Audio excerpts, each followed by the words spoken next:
Respect. Let me get my shout out the way. See, Viper, respect to you. Brooklyn Hood, Armando Black. What's going on? Well, we got some. You see, I got the flames in the background, right? You see, I got the flames in the background. We're going to talk about this supposedly, allegedly happened last, I think, in July, according to the New York Post, right? And it's have resurfaced. Marvin Sapp never would have made it.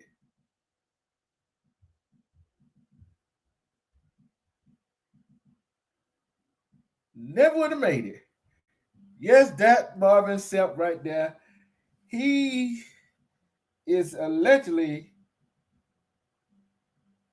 he is accused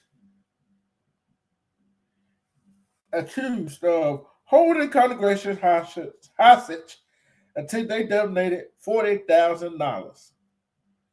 What have I said about these pastors, these so-called pastors, right? And guess what else I found out? Y'all want to know? Y'all want to know? This preacher, he performed at Diddy's birthday party. He performed at Diddy's birthday party. What y'all think about that one? Uh, Marvin Sapp performed at Diddy's birthday party, and we know what Diddy is accused of, right? Allegedly. I'm gonna go ahead and read what it said. New York Post. New York Post said he went from prophet to profit. That's from PROPHET to PROFIT. Mm, mm, mm, mm. Mm, mm, mm. A preacher and a gospel singer who once performed at Sean Diddy Cole's birthday bash is under fire for appearing to hold a congregation in Maryland hostage until they donated $40,000 according to reports Friday. Marvin Sapp is shown in a video footage from July demanding that ushers at the Pentecostal assemblies of the World Convention in Baltimore close the door while his flock pays up. He's not the only one that does that, want his flock to pay up, right? But you on video actually telling the ushers to lock the door, close the doors. So what is that called? Is that kidnapping or hostage? Whatever it called, you want them to flock. You want them there till they donated $40,000. Okay, you want them pay up. So I don't. I told y'all better watch out for these false prophets out here. He goes on to say, this Bible said one word, there's 1,000 of you. I said, close them doors, ushers, close the doors, Sapp said, in a now viral video which resurfaced. It resurfaced on Thursday, that Thursday of last week. Leadership led, and they understand the cost that is involved, he says in the footage posted by Fox 26 Houston. I don't challenge each of you all down here to give a $20 seed.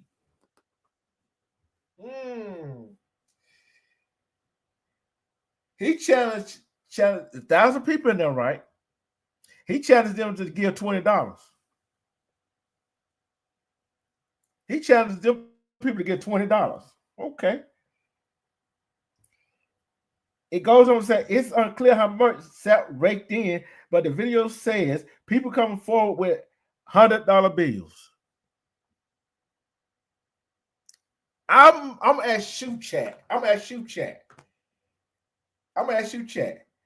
Would you have did what he asked you to do? What you would did what he had asked you to do? I sure wouldn't. I should wouldn't. I sure wouldn't have did it. And here it goes on. Here we go. Here come the backlash. Critics slam Sapp for that, right? They slammed him for it. Who in 2019 performed a disgraced music producer who in 2019, 6 years ago, performed at a disgraced music producer Sean Diddy Combs' 50th birthday party. What y'all think about that one? What y'all think about that one? What you think about that? Performed at Diddy's 50th birthday party. What do you think he was singing? He probably was singing. Never would have made it. Now look what Diddy at right now. You see what I'm saying? Look what Diddy at right now. But that's for using heavy-handed pressure tactics to rake in dough. Do y'all think that was heavy-handed tactic to rake in money? I'm gonna get to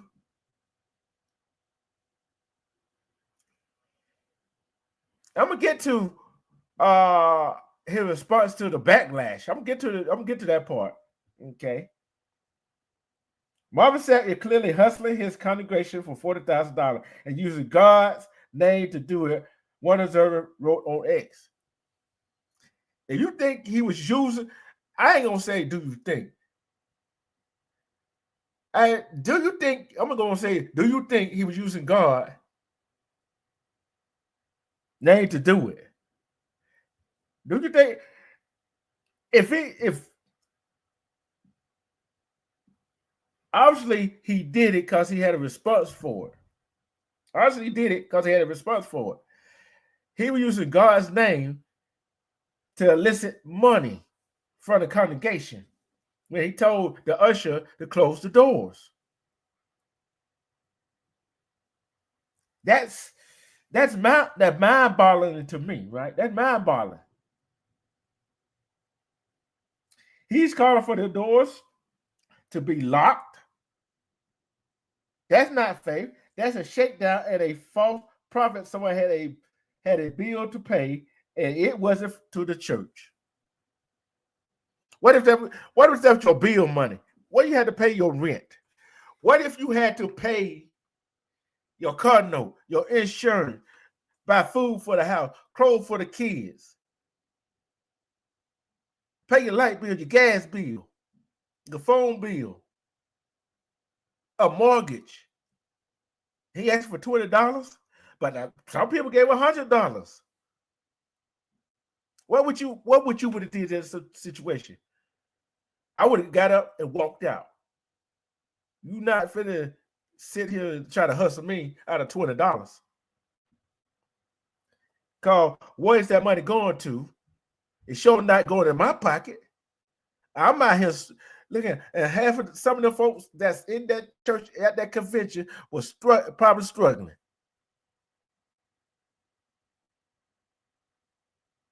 They probably were struggling.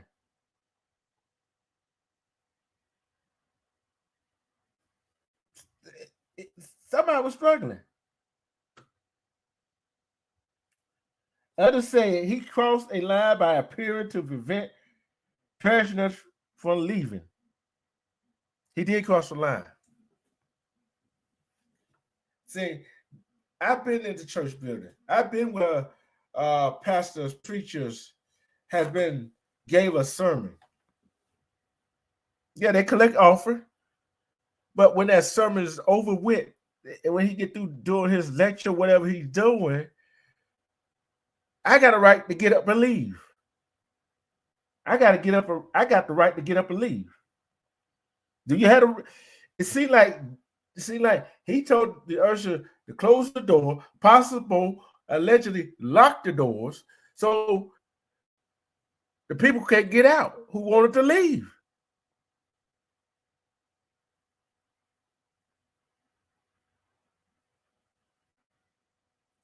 And he goes on to say, quote, Marvin Sapp ain't never been wrapped too tight, so I'm not surprised that he held that congregation hostage until they gave $40,000. One commenter wrote on X. In December 2019, the celebrity preacher saying Dennis' favorite spiritual son never would have made it at the Beverly Hills birthday pool party, sources told Page 6 at the time. Everybody got. I want to ask this question. I want to ask you this question. You think he was some of the freak offs that Diddy was having? Don't know. Then on Thursday, last Thursday, Sapp responded to criticism in a Facebook message, claiming that he asked Usher to close the door to create secure environment for exchanging cash. Okay, you close the doors for security environment, create a secure environment for exchanging cash. Okay, you don't know who would. Okay. You close the door. What if somebody in there had bad ill will in there? And you collected all that money. They could have got everybody in there if they wanted to. So that was a secure way of doing it.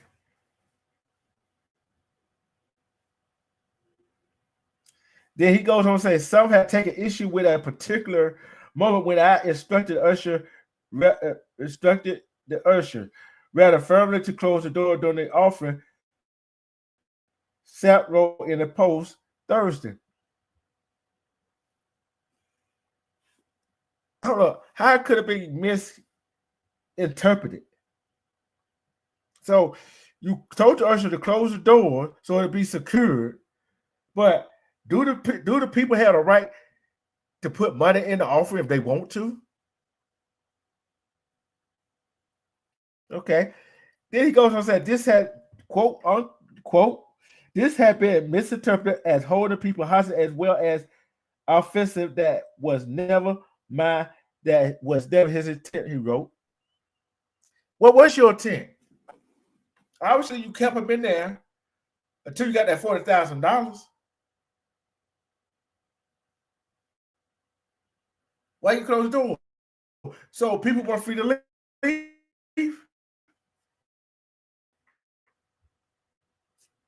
They said, in any worship gathering, it is one of the most vulnerable and exposed times for both the finance and security teams. Movement during this sacred exchange can be distracting and at times even risky. My directive was not about control. It was about creating a safe, focused, and relevant environment for those choosing to give and for those handling the resources. Hold up.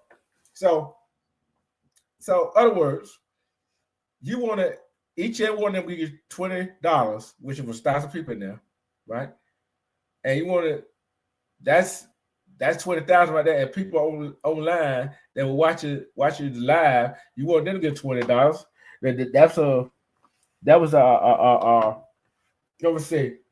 that was another 20,000. That's 40,000 right there. But the question I want to, if I could ask you this question, if I want to ask you this question, right? Did some of the people had the right to leave if they want to give money to the church? Didn't they have the right to leave? Did they have the right to leave? Respect Tony Williams. Did they have the right to leave? Sapp is a favorite singer among athletes like New York Jets DJ Reed and Mets Hall of Famer Dwight Gooden, who created one of the preacher's songs with helping him get him through addiction and depression. What y'all think about that? What y'all think about Marlon Sapp telling Usher to close the doors for an offering, and he said he want each person in that congregation to give $20? respect, Rock. Isn't that forcing somebody to do something that someone probably didn't want to do? Isn't that forcing somebody to do something that they really don't want to do?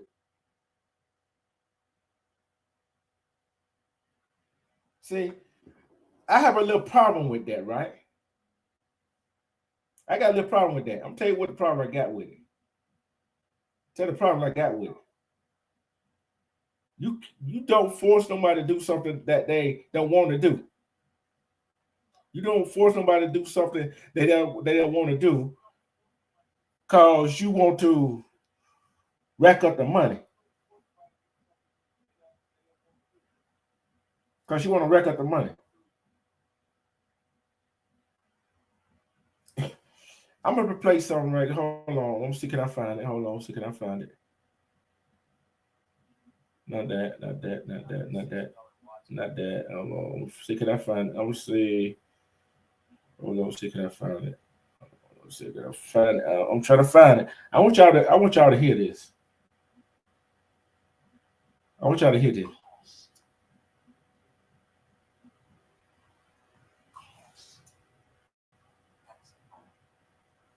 I want y'all to hear this. Tell me what y'all think. Okay, tell me what y'all think. Cost that is involved. There's 1,000 of you. I said, close them doors. Ushers, close the doors. Close the doors. Close the doors.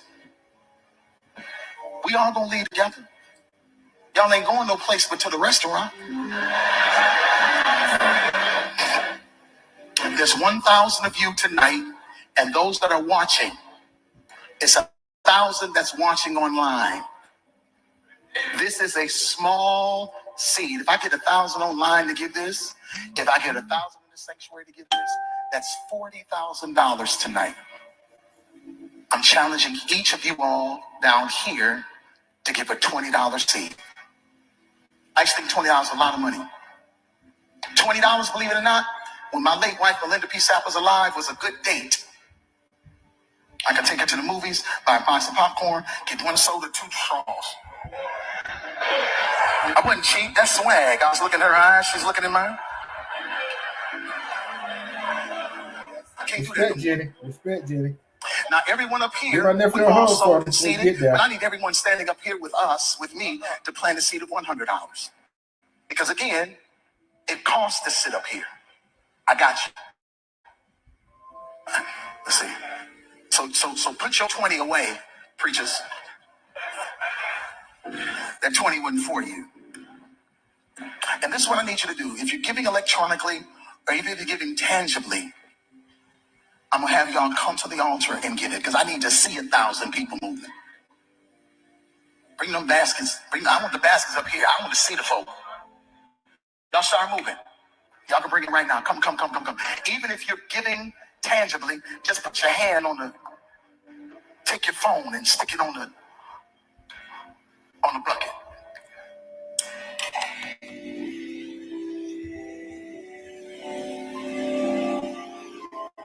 I'm coming, Tony. Pause for a minute. That's what he was saying, right? You heard what he was saying. Oh, Tony up here. You heard what he was saying, right? You heard what he said. Let me finish it up right quick. Giving is worship. Giving is worship. Giving is worship. The same time to talk. 1,000 people need to give $20. 1,000 people. Pause for a quick second. You give $20. This is.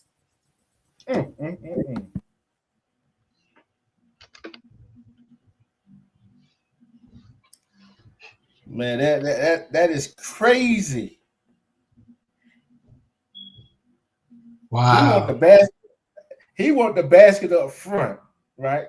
He want the basket up front so he can see. Go ahead.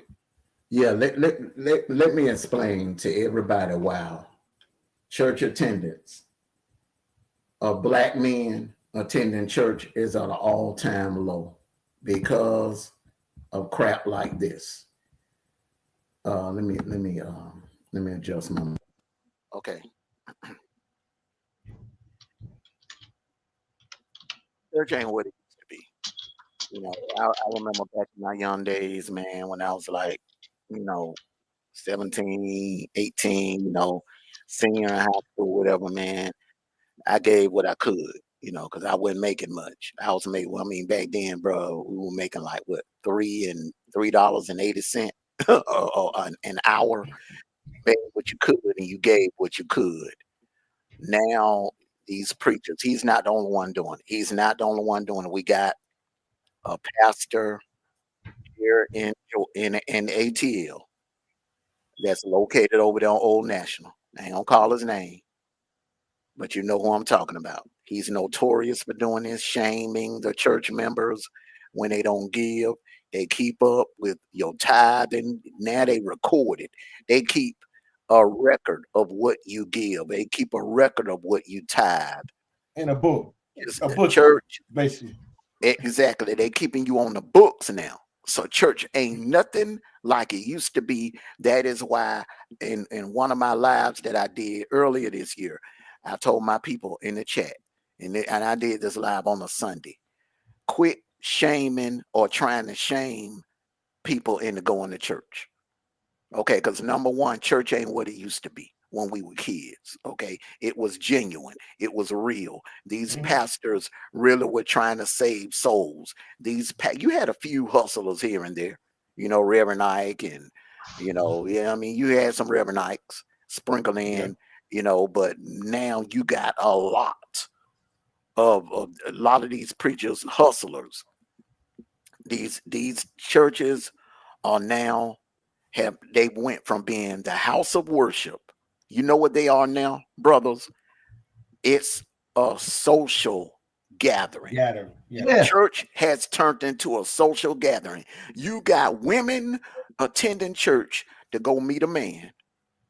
All right, you got in the single dudes, they are either there to try to meet a man,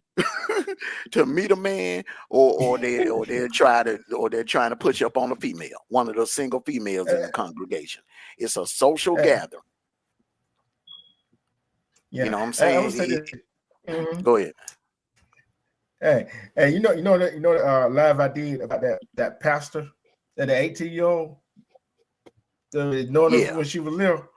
That right there, that what we've been talking about. Well, I mean the thing about that's been going on for years. You had some of that going on back when we were kids also. It just was swept under the rug. You had preachers messing around with girls in the choir. I'm not talking about that. I'm talking about these churches running what is supposed to be a house of worship. They're running it like a money machine. Pyramid scheme. Yeah, it's nothing but the churches. It's become a big scam now. That's why when I run into these people that be Bible thumping and scripture dropping and stuff like that, I don't pay that. No, I don't pay that. That don't move me. You know why? Devil knows scripture too. Exactly. You know why? Because our people. And I hate to say this, and I mean I'm not trying to defecate on my own race or on my own people, but it is what it is. All right. Our people are the lowest on the totem pole. Here's why. We will put money in the pockets of some rich preacher or some rich pastor, a pastor that's already driving a Benz, already driving a Cadillac, living in a $500,000 home, living in an all-white gated subdivision. We quick to get up early on Sunday mornings, break our necks, and go and give that man money. But if a family member is in need of help financially, you ask them, after asking them 1,000 questions, well, why do you need it? And during the time that they answering all your ridiculous questions, you're thinking of a reason why not to give them the money. See, that is why we are the lowest on a totem pole. We are quick to give our money to some scamming ass preacher before we will help out our own that genuinely needs the money. Yeah, and I heard an older gentleman, an older woman tell me this right here. the church is just a building, right? But the church is within yourself.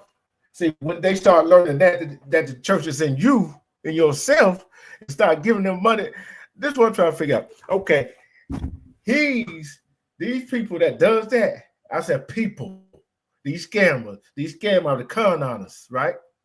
You know who they remind me of? These scamming ass banks. These scamming ass banks.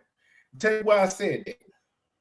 Because soon as you want to go in there and try to get something, soon something happens, you mess up with something. Guess what? You can't get your money back. You out of money. You look, because you got bills to be paid. Guess what? What if that's your last? You think that church gonna go and help you?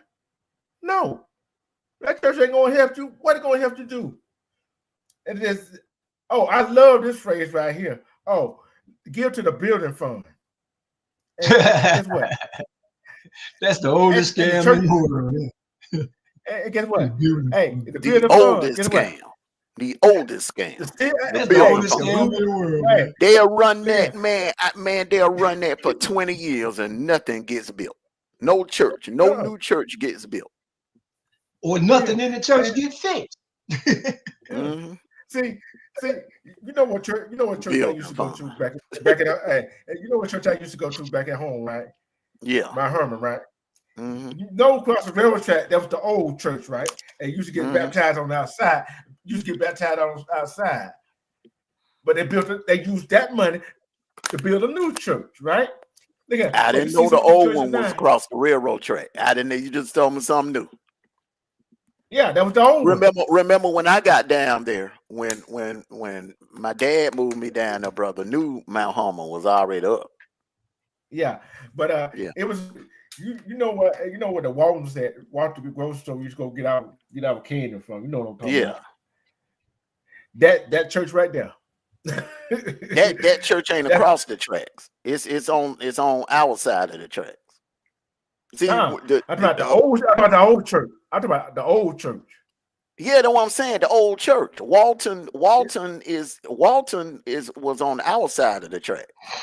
You go down Mount Hermon, make a left right there on where's Ross Dunn Boulevard now. You make that left and Walton's right there. Walton wasn't across the track. You know where you go towards New well, I don't know what it's called that down. Yeah. Right there. That church, that's the old. Okay, yeah, that church. Okay. That church, yeah, that church. Okay. See, and that's why I said use the money. You see some of these churches now building fun. Look at they new shingles on it, new paint job. Ain't nothing getting done. Well, that was the I ain't talking about that church. I'm talking about churches now.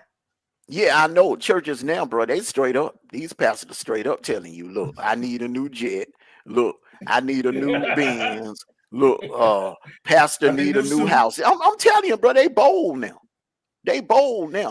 But you said, let me finish. You said something earlier that a lot of people really need to understand. Okay, that's why I say it's wrong to shame people into going to church. All right, because number one, church is in your heart. You can have church every day, all day, because church is in your heart. All right, all this notion about, well, if you don't go to church, you going to hell. And I blame that on the old heads. I blame that on our parents and grandparents that programmed that crap in our head. You know what I'm saying? Because they still had that plantation mentality. I'm just gonna keep it 100. Our grandparents drilled that in our parents' head, and our parents were raised with that, so they programmed that in our heads. But one thing I love about our generation, Gen X, we were the real woke generation. We broke a lot of chains. We cut off a lot of crap that was being passed down by our ancestors. And that the notion that you had to go to church in order to make it to heaven and stuff like that, that's a bunch of bull. Church is in your heart. Yeah. And here's another thing too. There's a God in you. That song that Mary them recorded what 20 some years ago. That Yep. is the truth. There is a God in you. This notion that, well, there's one God and he's watching everybody and watching everything. There's a God in you and there's a devil in you. It's up to Yeah. you as an individual Which to one you follow want? the path, follow the godly path that's in you, or follow that devil path that's in you. You got both in you. You got there's a God in you and there's a devil inside of there's a God in all of us and there's a devil inside of all of us. Yeah. And But see, them preachers ain't gonna tell you that because they'll lose money. and They'll lose money. They tell you that. And another thing they're gonna tell you, hey, you know what they say? You gotta get down on your knees and pray. Mhm. Know that, right? That notion. No, you don't. I pray standing up most of the time. I could be riding in a car, I could be in traffic. I mean, like, I ain't talking about no moving traffic. You know what I mean? Like how it Yeah. was Friday afternoon. I'm sorry, Thursday afternoon with that long stall, and I'm sitting there because you never know when you in that what will happen when you in that There situation. you go. When I'm Hey, sitting, hold on, let me finish. When I'm sitting, I'll put my foot on the brake and I'll say a quick prayer. I'll close my eyes and say a quick prayer. You can pray sitting in your car. You can pray standing up. You could pray any way. You ain't got to be on your knees or whatever. That's that slave, man. That's that plantation bingo. crap Bingo. that was passed down to our darn ancestors. That's all that was, man. Yeah. Hey, like, share, and subscribe to this live. Share this live out. We want everybody to hear this right here. And Yeah, make a mad Mondays over here tonight. look here. Look here. You see what the title is? Open mic night. Let's have a serious conversation. This ain't gonna be the only conversation we make a man about. But I look like this right here. I want to see a church. I want to go in a church building, right? I want to go in a church building, right? I want to see a black Jesus hanging up. How many churches you been in? How many church buildings have you been in? That's a black Jesus hanging up. Well, nowadays ain't no Jesus hanging up. Nowadays, you go in these mega churches, man, ain't no picture of Jesus. A lot of these churches ain't no picture hanging up. I'm just telling you, these modern day churches, they ain't no Jesus hanging up. They are. That's the problem. That's the problem. And see, I'm like this right here. Okay, if a pastor tells them to tell us to close the doors, right? And you want to leave, what is he doing? Isn't that kidnapping? Allegedly, it's holding people hostage. Yeah, that's holding people hostage. A group like okay, so hold on, slow down. Hold on, slow down, Dietrich. If it's one or two people, it would be considered kidnapping. Right. But a group of people, like hundreds of people, that's a hostage situation. Yeah. hostage. And the only reason why he didn't get in trouble is because the ushers or the security or whatever there was no sign of them being held at gunpoint. Okay. But the thing is, we all know that those mega churches have a security team and they be packing up in them. So we don't really know what was being said or told on the ground. We don't know what they like. If a couple of people were trying to leave, if the security guy didn't whisper to them, "Yeah, you leave, you ain't gonna make it out the parking lot." We'll never know. Never know. We'll never know. Cause I know Tony, Armando, anybody else in the chat, anybody else gonna look at this live later or gonna come in later.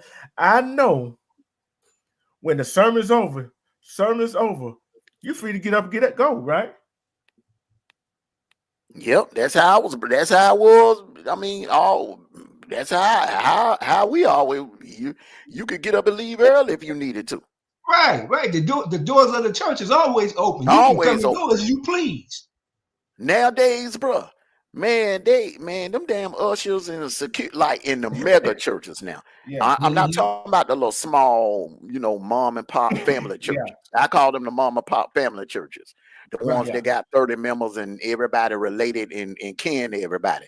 I'm talking Right. about Don't these worry big about it. mega churches that got over 1,000 members in them to capacity. Try to lead, like, if it's a situation where you're just trying to come and, you know, hear the word or whatever, and you hear the sermon and then you leave. You don't want to hear all that announcement stuff and all of that. What Betty Lou getting married and all of that. You don't want to stay there while they doing 5 or 6 collections. You know what I'm saying? If you want to, Three you church know, services. yeah, when the preacher done preaching, it used to be a time you could get up and leave. Try that at a mega church and see what happens. They're gonna tell you, look, you know, we can't open the door while until the service is over. Because they want to keep you there. The longer they keep you there, the more money they can get out of you. I'm telling you, man, it's a political, social gathering, and a money scam. That's what it is. Okay. I hate to say that. But it But is. that's what it is now. It is what it is. Okay, I want to ask y'all this question. What y'all think about him performing that Diddy 50th birthday party?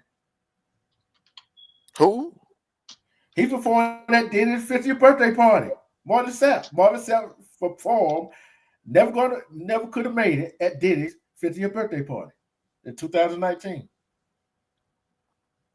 Well, I can't really knock him for that because at the time, we don't know what he knew. Yeah. Right. Okay. Right. So in Right. 2019, in all fairness, salute to you, Static. Salute to you. Salute to you, baby girl. Long time no see. In all fairness, in 2019, a lot of us still held high regards for Diddy. Okay. A lot of us was still buying and drinking Ciroc. I mean, Yeah. let's just keep it Yeah. 100. Nobody Yeah, knew. it 100. was. Yeah. Nobody knew what the hell Diddy was doing underneath the surface. So I cannot knock him for what he did in 2019. But it do look bad right now, though. You know what I'm saying? Well, But it look bad right now. That's just like, man, that's just like, I give you a prime example.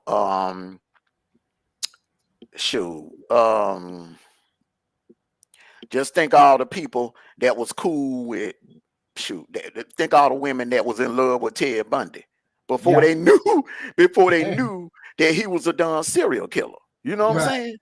Right.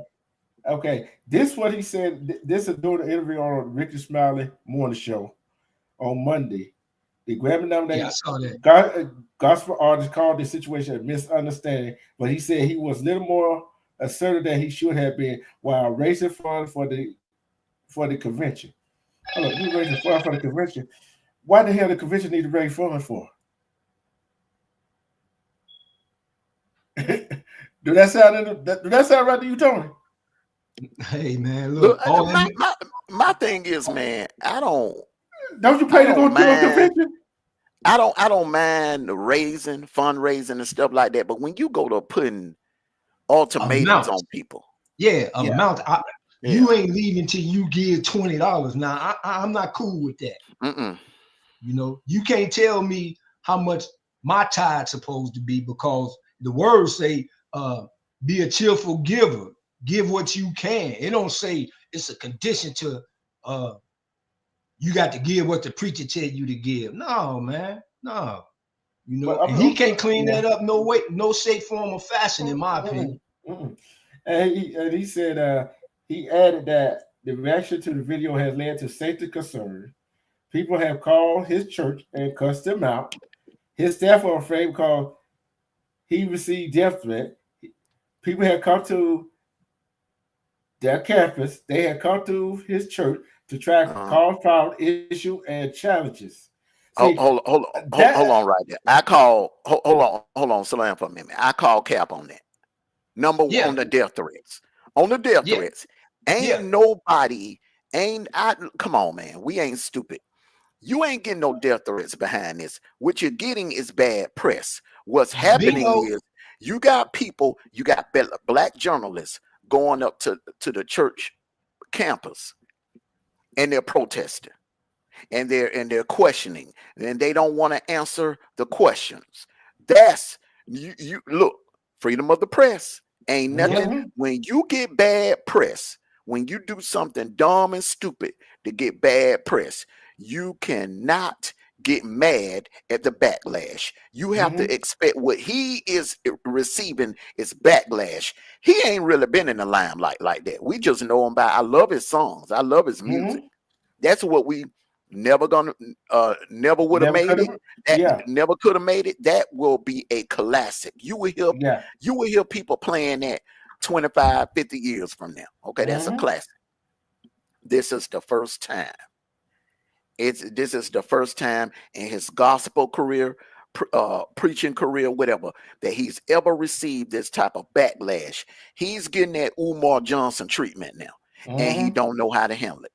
He's and going on Ricky Smiley, which what he did was trying to skirt. He trying to play the victim. No, bro, you ain't the victim, because where you messed up at, you did something. You made up. You went against the cardinal rule. The cardinal rule. You never put a price on what people can give in the church. You never put a price on it. People should be able to give what they can. That's in the Bible. You give what you can. See, the people I feel sorry for is the people that work at that church, right? They work at the church, and his kids. You see what I'm saying? They don't have nothing to do with it. It's him. You feel what I'm saying? He said that threats have been burdened on his children. Know why they burden on your kids because of you. You got to take what words we've been using, Tony? Accountability. Hey, a whole lot of people don't want to take accountability for what they did. Right? It said, I'm their only parent. I'm a widow. They're afraid for my safety. So now we have to update and increase security. He continued. Why are you updating and increasing security? See, when you heard what he said, he didn't want to sound too assertive, right? 10% of your income. You're right. Guess what? 10%. No, that 10% of my income. Sure, I might need that 10%. What about you, Tony? Man, I need all my coins. There you go. You know, and what got me, man, was not only was it insulting and scary for the people that was in the congregation, but he demanded that the people online take out their credit cards and do the same thing. Come on, man. Come on. That's a dictatorship in the pulpit. Yeah, and think about this, right? He wanted the people in the audience and people online to get $20, right? Okay. Then he asked the preachers standing beside him to give $100 contribution. Yeah, because he said it costs for us to be up here. Come on, man. Come on. That mark put me in mind of what I put in the chat. Benny Hinn, Creflo Dollar, T.D. Jakes, Joel Osteen. Hey, and just think about what would that white one used to come on? What that white one used to come on? The Bakers. Oh yeah. Tammy and Jim Baker. Yeah. This is solely for educational purpose only. Only, right. See, what I'm getting my information from USA Today, the news outlet. So don't get mad at me. You gave the interview. For real. See, it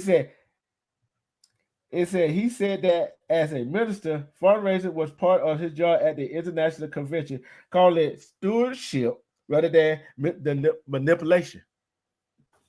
See, stewardship, what you mean by stewardship is called give what you can, right? Not telling them what to give. Right. You tell them to give them $100. You tell the preachers that beside you to give them $100 because it costs to stand up there beside you, and you tell the people that at home to get the credit card to get $20.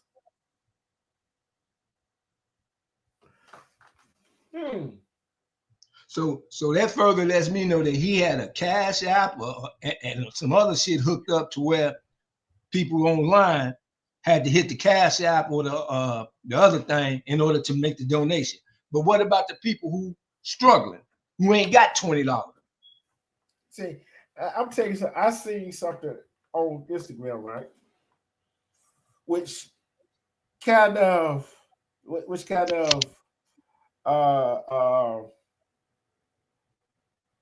make the other side of the coin, may I say it, the other side of the coin, right? Mm-hmm. This pastor, this minister, whatever you want to call him, I think it's 1629, 16 something. It's up here in Atlanta, right? A couple, their two daughters and 2 dogs, sold everything they had in Canada to come down here to join the church. Sold everything they had, came down here to join the church. And the guy, the pastor, the one, the leader of the church, found out. So he gave the guy, gave that family $50,000 and gave that guy a job in the church.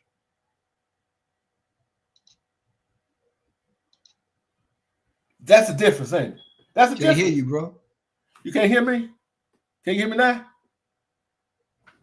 Can you hear me? Can you hear me, little bro? You can't hear me?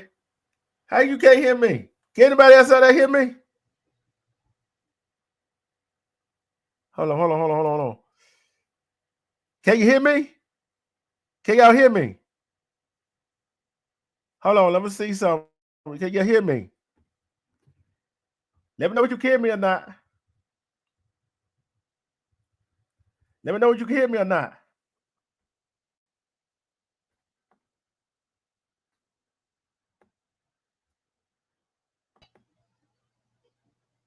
Can you hear me now, Tony?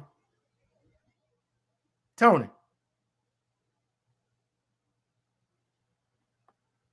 Tony.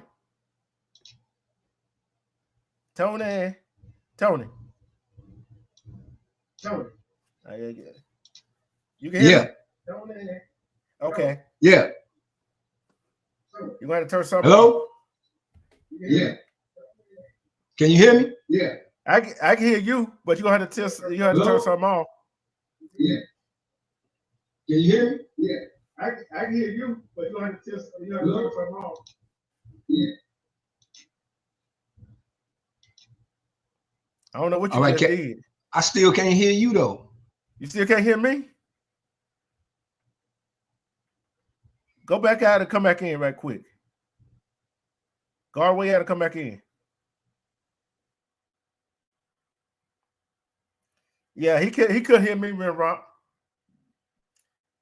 But like I said, it's crazy how one pastor does good for one person, and these other people want to donate, and they use their money for something else. Come on back in, Tony. And that got me to thinking. And guess what? And that family that pastor has helped out, that was in Georgia, they came from Canada down all the way down here, which took them 7 days from the west side of Canada to get here. They took them a whole week to get here. So gave him $50,000, gave his family $50,000 and a job. Gave him $50,000 and a job. You all good now, Tony? Yeah, I hear you now, baby boy. Yeah. Yeah, I was saying this family came from west coast of Canada all the way down here to join this church. So everything in the house. So everything. With his wife, his 2 daughters, and 2 dogs. They came here with nothing. This pastor gave him $50,000 when he found out, and a job. He said, he told the pastor, I just want a job. He said, the pastor said, don't block my blessings. So, in other words, he was helping him out. And you know what kind of criticism that pastor got? You know what kind of criticism he got? Think about this. For doing the right thing. No, not doing the right thing. But guess they was of Caucasian persuasion that he did it for. Hold on. But think about this, though. He did it for a black woman. He did it for somebody else. He run counseling, all that, homeless folks and stuff like that. He does all that good stuff right there. You see what I'm saying? But yes, when a pastor does something good like that, when a preacher does something good like that, y'all want to criticize him. No matter who it is. See, what they fail to realize, Christianity, Catholic, all these different religions, it don't mean a hill of beans, right? It don't mean a hill of beans. Because what is religion? Religion ain't nothing. It's how spiritual are you, right? It's spiritual. Am I right? Yeah, spirituality, man. Spirituality, not religion, spirituality. That's all it is. See, what's in your heart, what counts. You got, you ever see these cartoons? You see these cartoons, these old cartoons, got an angel on one side, the devil on the other side. Which one are you? Which one are you? Yeah. See, the devil want to make you see, everybody's the devil. You want to go do some off the wall stuff, but the other side of you is your subconscious saying, hey, you do that, you're gonna get in trouble. See, with Marvin Sapp, like we said, he's not the only one is doing what he's doing. See, Tony, you've been to a convention, right? Yep.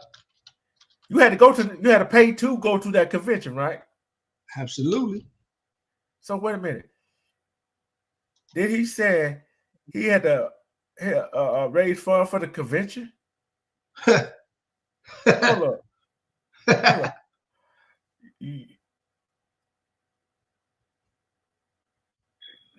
Oh, you get what I'm talking about now, don't you? You caught what I was talking about, right? Oh, yes, convention, sir. Convention. See, them people had to pay to go to that convention. Now you want them to come out of their pocket. If you go to a convention, what you got to do? Spend money to get out of the room, right?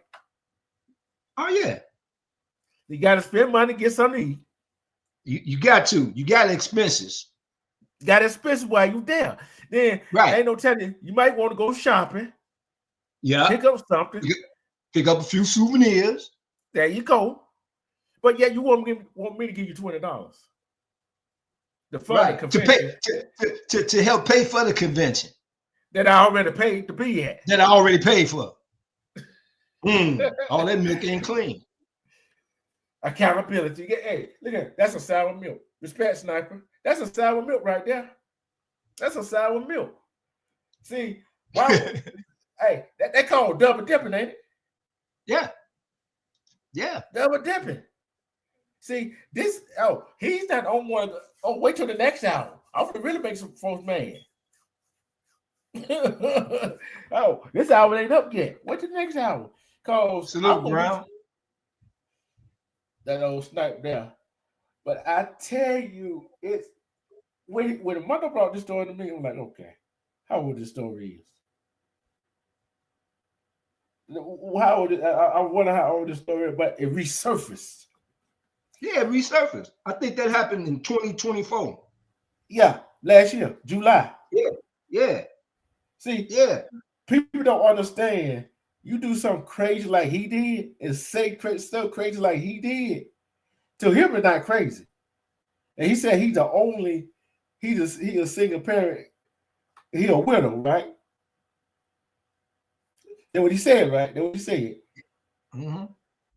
And see, like I said, I feel bad for the people that work in that church and his kids. You know what I feel bad about. See, if you all getting threats, right? If you all get threats like you say you are, I do not condone that. I don't condone threats. Know what I'm saying? If you, why you going to threaten the man? Especially if you don't go to that church. If it's just like I can tell my family member, oh, don't go to that church because this right here. Oh, all I can do is warn them, right? I can warn them. That's it. That's all I can do. It's up to if them they to go make want to get their hard-earned money. Yeah, if they want to get their hard-earned money to that church, why want to be mad at that pastor if that pastor swindled them, con them? Facts. I can't be mad at them because they money do what they want to do with it, but it's up to them to do what they want to do with it. They got to listen to folks. You reap what you sow. Mm-hmm. Cause I look at, I know we're gonna make somebody mad now. Look like, damn, they talk about them damn preachers again. Well, the truth will set a lot of people free. And the truth is like a two-edged sword. It cuts both ways.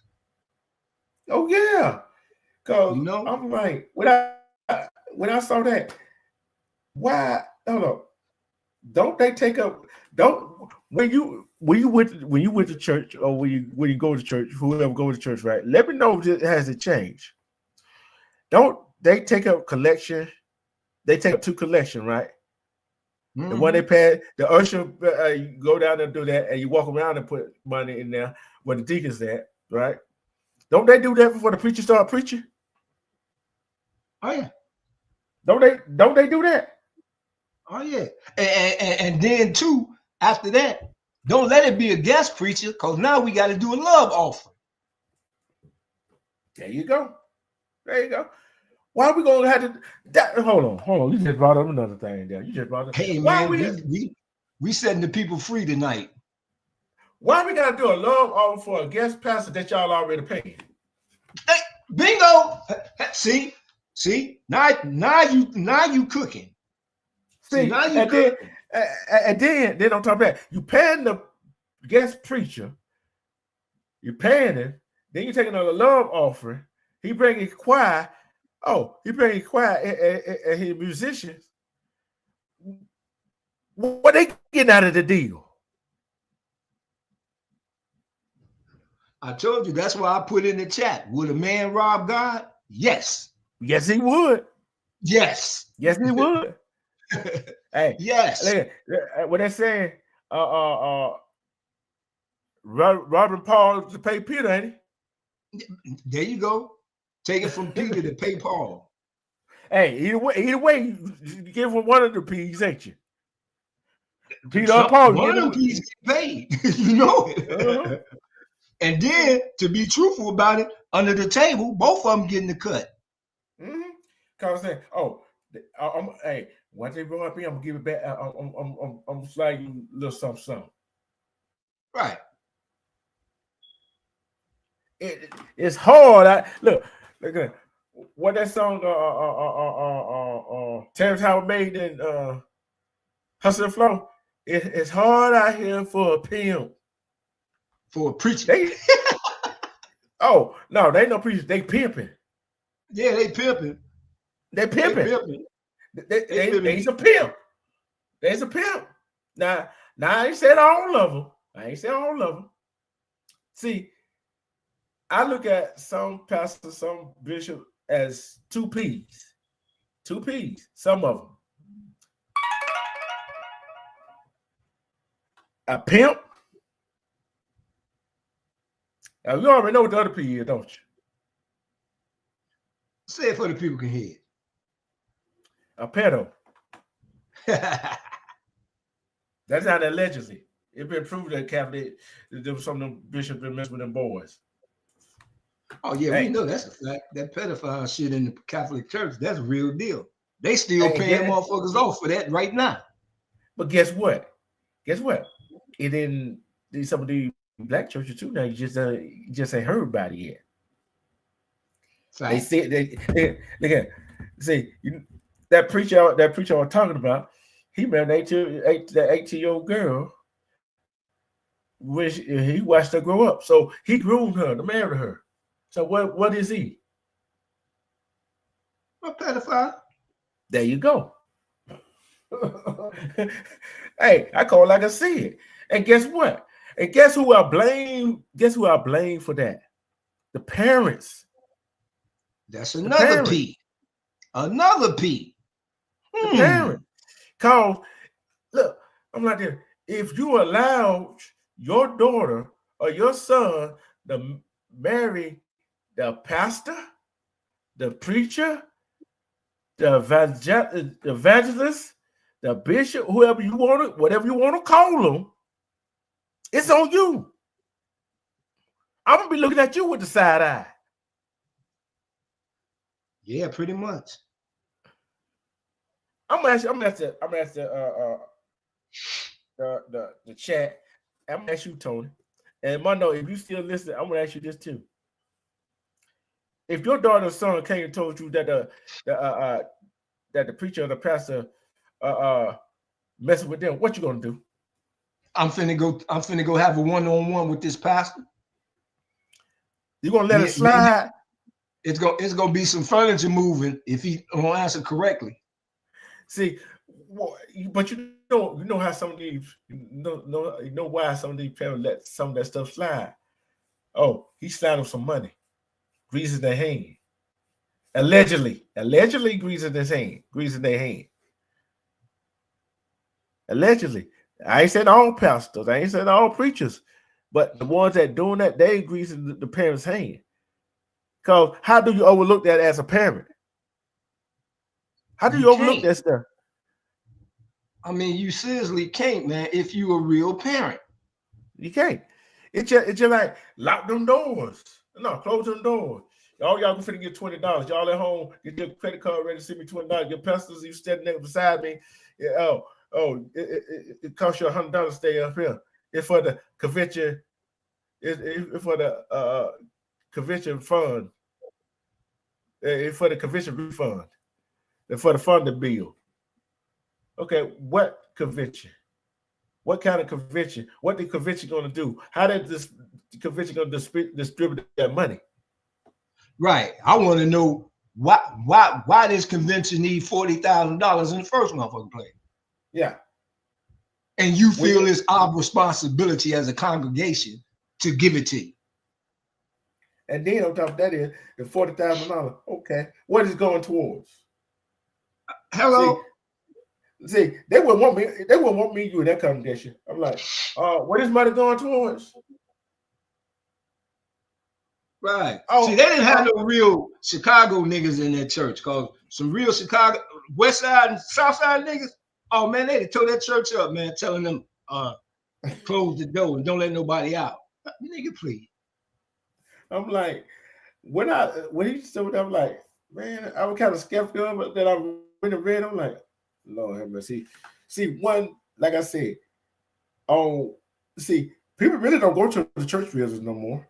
Really, because they do church online. The church is entertainment now, man. Mm-hmm. Ain't no real word being passed. Ain't no souls being saved, man. Man, it's all about who can get what. Right. Hey, we finna take a quick commercial break. You gotta go get you a smoke on, gotta roll one, gotta get you a drink. If you gotta get you a drink, it's a good time to go get one. Cause don't know, let me see which one I'm gonna play here. I'm giving you enough time to do it now. I'm giving you enough time to do it. Go get me a bottle of water really quick. Oh, this next subject gonna be a doozy. The next subject gonna be a doozy. We'll be right back.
We are back. We are back. We are back. Oh, I got 7 more stories to go. Okay. This is according to the Atlanta Black Star. Listen to this really closely. This is according to the Atlanta Black Star, which was published today by Carlos Miller, March 31st, 2025. It is March 31st, right? Yeah, it is. Okay. Check this headline out. Black police chief marked as Black Jesus by fellow cops for stopping mostly white department for terrorizing resident forced to step down after threat from officer lawsuit claims. That's the headline. Wow. Yeah, if we read it. With much hope and optimism from the community, Shawnee Williams became the first Black police chief for the VALLEJO Police Department in November 2019. Only a month after local media revealed the agency had one of the highest rate of police shootings in California. Where do you go? Okay, where do you go? Okay. They're partially targeting Black men. Okay. Women wasted no time in implementing reform, banning chokehold, making body camera mandatory, and instituting new de-escalation policy, as well as hiring more Black officers in a San Francisco Bay Area department that had been historically white, patrolling a diverse city of 126,000, where 19% of the residents are Black, according to the U.S. Census. See, I like that police chief already. I like that. Hey, I like them already, right? But Vallejo police officer turned on him with officers sending him threatening letters as well as making verbal threat, forcing Williams to step down as chief in November 2022 after only 3 years at the helm, according to a lawsuit filed against the department last week. That's sad. As Chief Williams began implementing reform within the police department, he faced tremendous backlash from the department command staff and some of the patrol officers, not only due to his reform efforts and holding officer accountable. See, that's what they didn't like. He was holding the officer accountable for their actions. See, they don't want no reform. They don't want to be held accountable. How many times have we seen a police officer not held accountable? Okay. But because he was African American in a police department and city with a long history of deeply ingrained overt racism, states the lawsuit filed by civil rights attorney Melissa Noel on March 19 in federal court. It's just like that woman, police chief that was in Virginia, West Virginia. They didn't like her changing. They want to change the police department, but they ain't like who was changing the police department. They ain't like who was changing it, putting reform and de-escalation body camera and holding the officer accountable. He was subject to racial animus from command staff members the moment he stepped through the door, being referred to as to a Black Jesus and racially marked in various ways, the complaint said. In a telephone interview with Atlanta Star, Noah said she had filed at least 10 lawsuits against Vallejo Police Department over the years and said the corruption within the department is astronomical compared to other law enforcement agencies she has sued. So we know how California is, right? We know how California is. They, for some reason,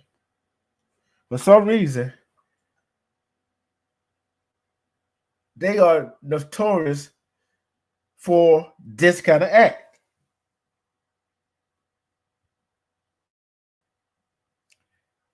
And she goes on, she referred to Vallejo as Vallejo, Mississippi, because we have had some of the most egregious behavior for employees that year after year haven't been held accountable. She said, adding that the department had made up of about 7% white police officers before Williams arrived. So that's explaining. See, what people don't understand about police department, right? One thing they don't understand about police department, yeah, they got policies. They got policies. Yeah, they're supposed to follow the policy. But guess what? Get what overrides the policy? The culture of that department. I don't care what job you go to. You can have policy, but if the culture is not right, they're gonna override the policy all day long. All day long. All day long. In most places, when you have bad actors, you get those people out of the way, make them scapegoats and fire them. Here we promote them. In other departments with rogue officer, you generally don't have rogue command staff nor added. Right? Prior to William Vallejo, police officer had a celebratory ritual where they would bend the tips or their badges after shooting and killing someone in the line of duty. What y'all think about that? What you think about that? Bend the tips or their badges after shooting and unaliving somebody. A disgrace. That's a celebratory ritual that they did.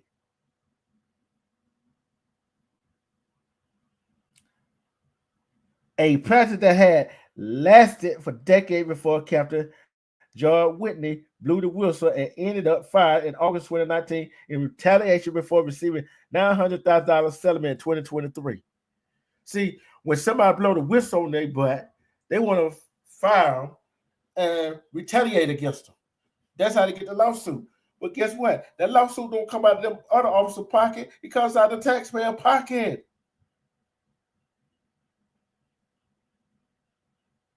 William put a stop to that practice when he took over in November 2019. Quote, celebrating the killing of a human being is never acceptable, and I'm deeply disturbed by this allegation, William said at the time. William, who spent 26 years working for the San Jose Police Department before arriving in Vallejo, was paid $408,000 by the city, equivalent to 18 months of salary, which required him to sign a 2-year non-disclosure form. Non-disclosure form. I don't think I would have signed that form. I wouldn't have signed that form because 2 years. Shawty Williams resigned out of fear for the safety of his family as a result of receiving threat, and the city of Vallejo intentionally concealed this information from the public. POST Post, California Commission of Police Officer Standards and Training, and the California Department of Justice, the lawsuit states. So they conceal the information from the public, and the California Commission of Police Officer Standards and Training, and the California Department of Justice. Boy, that's a cover. That's a cover up right there. That's a cover up right there. So, hey, what can you say? Much of the harassment against him was enabled by the local police union. There you go, the police union again, whose member overwhelmingly voted that they had no confidence in their chief, calling news conferences to complain about him, telling journalists he's the king, he's not the chief. See, they didn't like what he was doing. Together, if you got time, come on up. We got time together, you got to come on up. You heard about the Vallejo, California black police chief who tried to who got harassed, and let me see what they said. This from the Black Star got mocked as Black Jesus by fellow cops for stopping most of the white department for terrorizing resident, forced to step down after threat from the officer. Okay. I just want to know your comment on this. See, this was a black police chief who came in there and try to change the culture of that department. See, he wasted no time implementing reform, banning chokehold, making body cameras mandatory, and instituting new de-escalation process, as well as hiring more black officers in the San Francisco Bay Area department that had been historically white, patrolling a diverse city of 126,000, which on the 19%. They turned on it. They turned on it, right? Cause, let me see, what it said. See, he began implementing the reform within the police department. He faced tremendous backlash.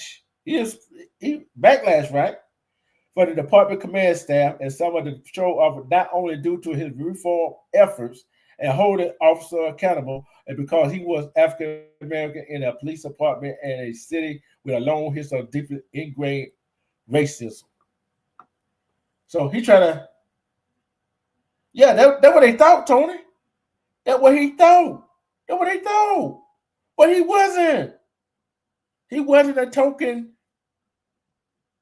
He wasn't just gonna bend over and he wasn't gonna kiss their butt. That's what they thought. That's what they thought that he want to do, kiss their butt. He ain't gonna kiss their butt. Because he want to see some major change. Like I said, every place, I don't care where you work at, got policies.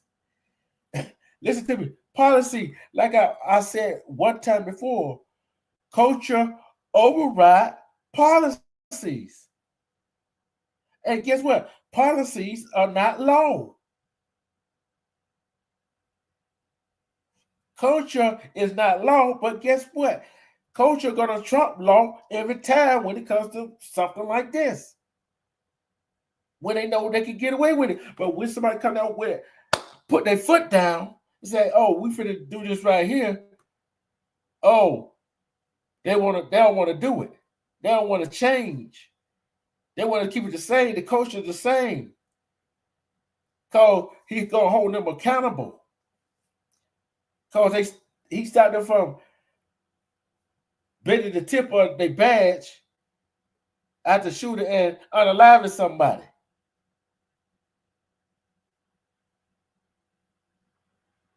That is crazy.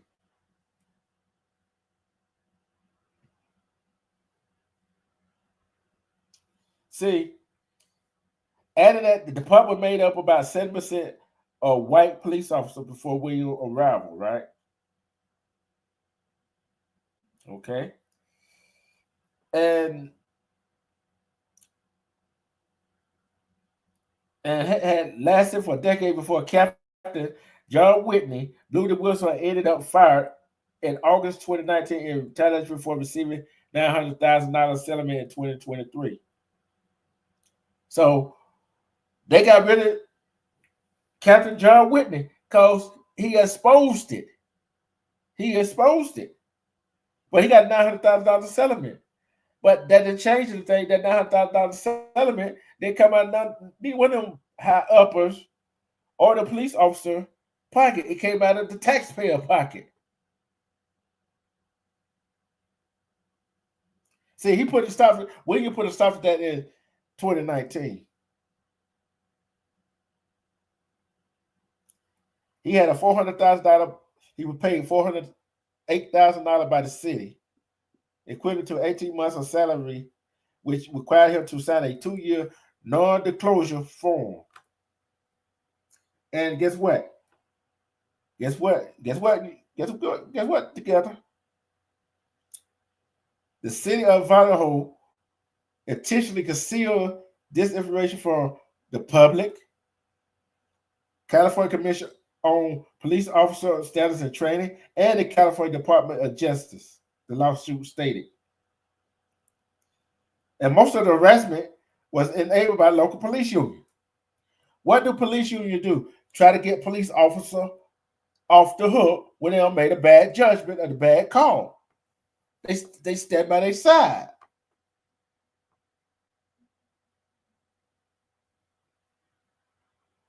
And the members overwhelmingly voted that they had no confidence in their chief, called the news conference to complain about him telling journalists he's the king, not the chief. But the revelation about Williams' departure from the department are not even the main argument in the lawsuit, because it was filed by a Hispanic couple who were brutally abused by Idaho police 4 months after the chief's departure, after the new chief terminated the department body camera program. The new chief terminated the body camera program. Now we know why. He went along to get along. The male victim in the case recorded police slamming his wife's face onto the street, even though she was not resisting before he himself was arrested and abused.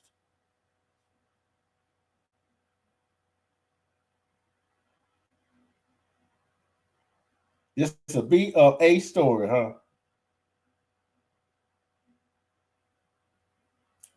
You got to explain that to me together. And guess what? Soon that black police chief left at the departed, it was marked by a sharp increase in violence among Idaho police officers. And returned to the violent days before he became chief, when the department was making national headlines for shooting and killing a black man named William McCoy 55 times within 3 seconds after finding him asleep in his car with a gun on his lap, as well as assaulting a black filmmaker named Adrian Barrell after he attempted to record a cop pulling a gun on his cousin. No, I ain't got to that yet. Oh, it's coming. It's coming. You see what I'm talking? Serious conversation. I'm coming with it. Since the chief's departure, a white cop was caught on video punching a black woman in the face who had been involved in a car accident, while others raided the home of a black family over a cop's pair of gold-plated handcuffs that she was not even allowed to have. The department was also exposed by Idaho Sun in 2023 for destroying evidence pertaining to a police shooting. So that department got a lot of issues. The police officer used force during arrests more than 5 times as much in 2023 as they had at this point last year, using force 198 times through September 2023 compared to 38 times by the point of 2022.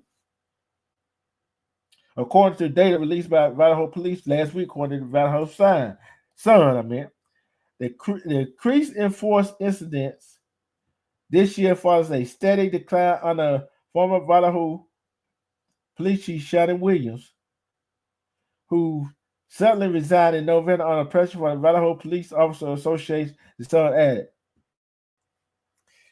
Here we go. Fabricated felony charges. Lawsuit pertains to an incident that took place on March 19, 2023, when Idaho police responded to a minor car accident involving a driver who was transporting a sleeping couple in the back seat. Gazo Ramiro Hernandez and his wife, Deja Ramiro. When police arrived, Deja Ramiro remained asleep in the back seat of the car, apparently passed out from drinking. Police began yelling at her to get out of the car, and when she did not wake up, they grabbed her by her hair, head, and torso and violently dragged her out of the car while she woke up, shocked and terrified. Then, after being placed in a seated position on the grassy sidewalk, she was violently slammed on the ground, face first, for no reason, as she screamed in pain as a violent restraint triggered a pre-existing spinal disc injury, pushed her down so violently that she vomited, the claim states. See, when somebody come in and try to reform a police department, they don't like that because they can't do the stuff they're doing and try to hold them accountable. So what y'all think about that? They running off that black police chief.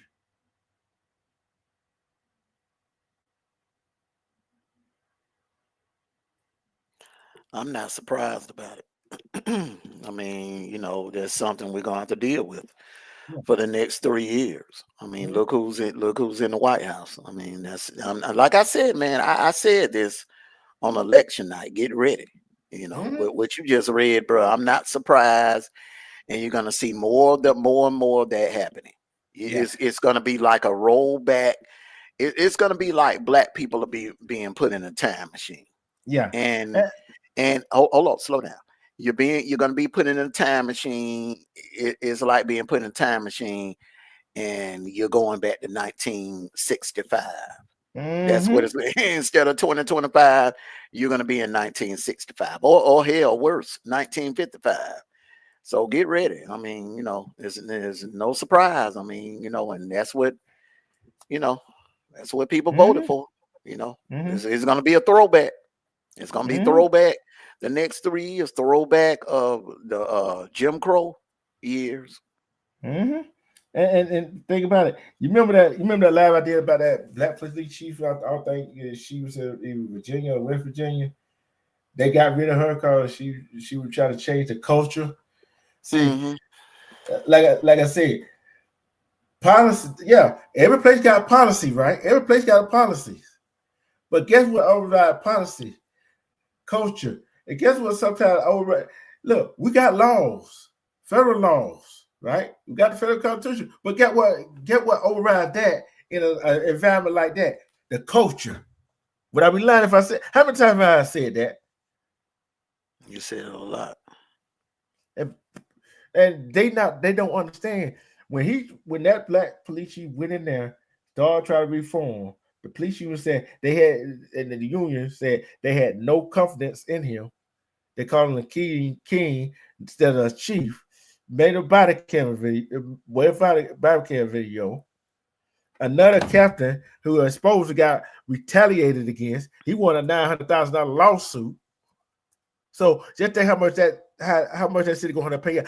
Just think how much that city already had paid out. How much the taxpayer already done paid out. So it's just like you said, it gonna get worse and worse and worse. So like, get ready because it been going on. We know some police do not like you recording them, do they? We know that because they want to be look. And you know what that black police chief was doing? He was holding them accountable for their actions. They didn't like that. And you have more black police officers for that community. They didn't like that. Because guess what? They broke that good old boy mentality. The good old boy mentality, ain't it? Like like I said, brother, I'm not surprised. Mm-mm. I'm not Yeah. surprised at all.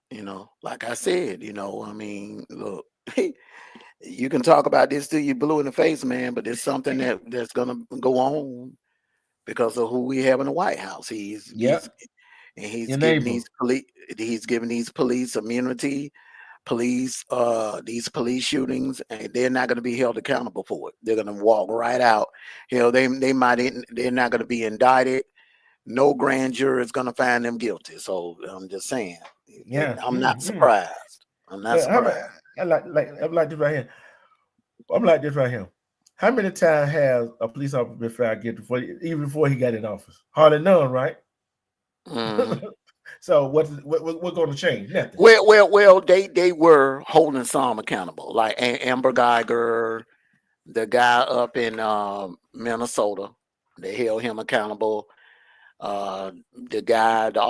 Police officer in South Carolina, some were being held accountable, but now some is better than none.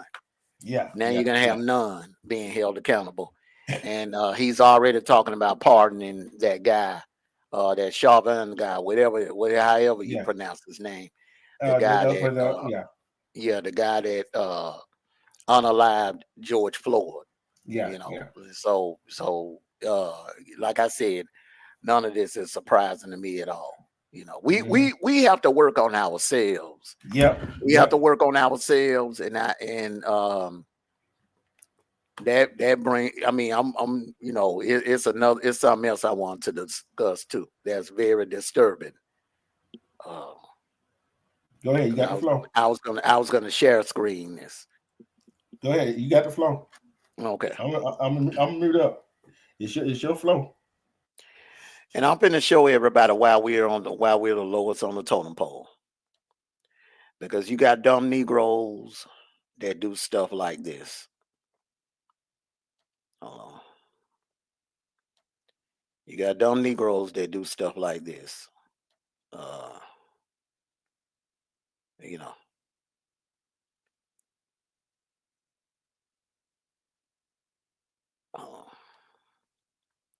Fair use, fair use, fair use.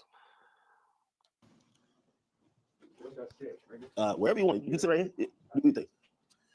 Okay. So it's like magnetic. So one goes in here. Oh shit! I think it fell. Yeah. This is Kanye West. This is Kanye West. You will never see no country western recording artist dressed as no Black Panther. You will never see no heavy metal rock star dressed as no Black Panther or no Nation of Islam person. Only fools and idiots in our community do dumb crap like this. And that's why we're the lowest on the totem pole. We're our own worst enemy. We can sit here all night and talk about police brutality and the white man did this and the white man did that and the white man did this. But you got a Negro right here doing it all himself. A billionaire now. One of the best. A hip hop legend. A hip hop legend. When he did this crap right here, he spit on everything that the Black community built that stands for hip hop. He just spit on the entire hip hop community doing this crap right here. That's why and white folks sitting back laughing. I remember Kanye. Remember 20 years ago, he stood on MTV during the Katrina fundraising and said George Bush don't care about Black people. Now fast forward 20 years later, this fool got a damn Klan outfit on. Mm-hmm. And when he just saying what talk about what Beyonce? When Taylor Swift won that award, whoever won that award, whatever. Well, he took it away from Taylor Swift. Talking about they were discriminating against Beyonce. Yeah. And that is fool wearing a Klan outfit. When he didn't want to sit next to Donald Trump in the first year Donald Trump was in office? I think that was Mayweather. No. I think it was he had Kanye had on a mega hat. I think. Yeah. I mean, he been cooning since 2016. No doubt about that. He been cooning since 2016. But my thing is, regardless of who you choose to vote for, that ain't the issue. Choosing to vote Republican, you may have your reason because, like I said, the Democrats ain't done a damn thing for Black folks. Mm-hmm. They ain't done a damn thing for Black folks in the last 20 years. Okay, so really, he couldn't. I'm not gonna knock him for supporting Trump, but when he put that damn Klan costume on, that's where he lost me. See, it's one thing to wear a MAGA hat. Then it's another thing to put on a damn Klan costume. Although it is a black one, but still a Klan costume. Man, they wear those too. I know that. They were wearing them back in the 1800s, bro. Them the originals. Yeah. The Ghost Riders. The Ghost Riders wore those. They wore the black Look, y'all. Look, I don't want to hear nothing about no mentality or mental unstable. I'm getting sick and tired of people using that as an excuse when they do dumb shit. He's a grown. He can't be that damn. He can't. His mental can't be that messed up because you know what, sis? He managed to become a billionaire. People with mental issues don't build a hip hop empire and become a billionaire. This man got common sense. He know what the hell he doing. You know what I'm saying? Yeah. And then we want to talk about him still grieving over his mom. Look, it's a lot of people grieving over losing a parent. That ain't no excuse. He cooning. Straight up. He's straight up freaking cooning. Well, hold on. So you said he buck dancing. Buck dancing, tap dancing, you know, behaving like a Alabama porch monkey, however you want to put it. And it ain't got nothing to do with no damn. I get sick and tired of people using that as a damn excuse, giving people a pass where they messed up mentally. I'm sick and tired of that. People didn't start. People look. It used to be a time when people did dumb crap like this. We held them accountable. Now we giving him an excuse where he's mentally unstable. There ain't a damn thing wrong with this man. Ain't nothing wrong with this man. This man is a freaking billionaire, a hip hop mogul. Ain't nothing wrong with him. Ain't a damn thing wrong with him. You know what? I'm telling you another thing that I saw right. This for another creator, right? And he usually has his shit together, right? This goes along with what you showing now. It says this other creator, I ain't gonna call her name, got busted flashing fake money on live. You see what I'm talking about? You see what I'm talking about? Who? Crazy stuff like that. What? Well, repeat what you said. Your mic was messing up. Repeat what you just said. This content creator got busted flashing fake money on live. Just like he got a stack. You see how crazy black people act? Man, rappers do that all the time. Yeah, but when them music videos back in the 90s, in the 2000s and everything, when you were watching Master P and Silk the Shocker and Jay-Z and all of them stacks of and briefcase full of money, man, that was prop money. That wasn't real money, man. Rappers been doing that for years, bro. Yeah, but I'm looking like they do it in the movies too. They do that. They ain't using real money in the movies. Come on, are you kidding me? Somebody ride up. Hold up, slow down. Somebody ride up and lay everybody down on the damn movie set. If they was using real money, man, come on, bro. Yeah, I know that, but I know that. But like I said, people do what Kanye does on social media, flaws like they got it like that. No, Kanye really got it like that. I'm talking about this Klan costume. I ain't talking about no fake ass money. I'm talking about this Klan costume. Kanye really got money. There ain't no doubt about that. Yeah. Now, if he ain't a billionaire, he on the little under. He might be in the 900,000, but at one time he was a billionaire. Yeah. He probably started taking a hit when he started talking crazy. Salute to you, Denise. But he got money.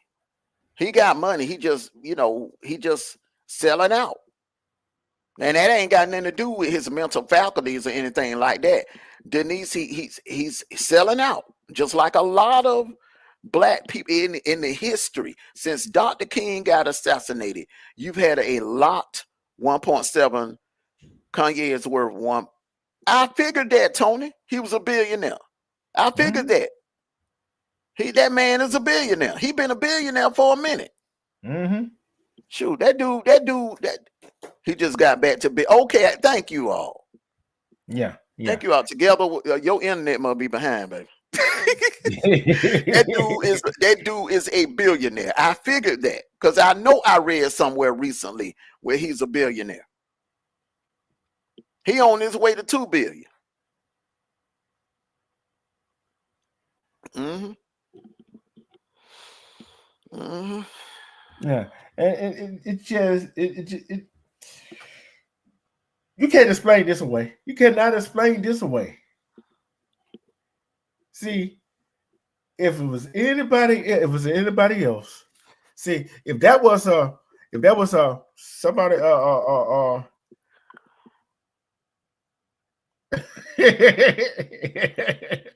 he ain't gonna get no backlash because people gonna make excuses. They gonna make excuses for him. He's still grieving over his mother. His mind ain't right. He crazy. That's exactly why he's gonna get a pass. Now let's just say if Denzel did this, or Will Smith did this. Let me name some more people. Shoot, Eddie Murphy, or any man, or any black NFL athlete do something, some dumb crap like this, man, they'll be all over him. But they ain't hardly talking about it because they giving him a pass. Oh, his mind ain't been right since 2009 when he lost his mom. There ain't nothing wrong there, man. That woman been gone for 16 years, man.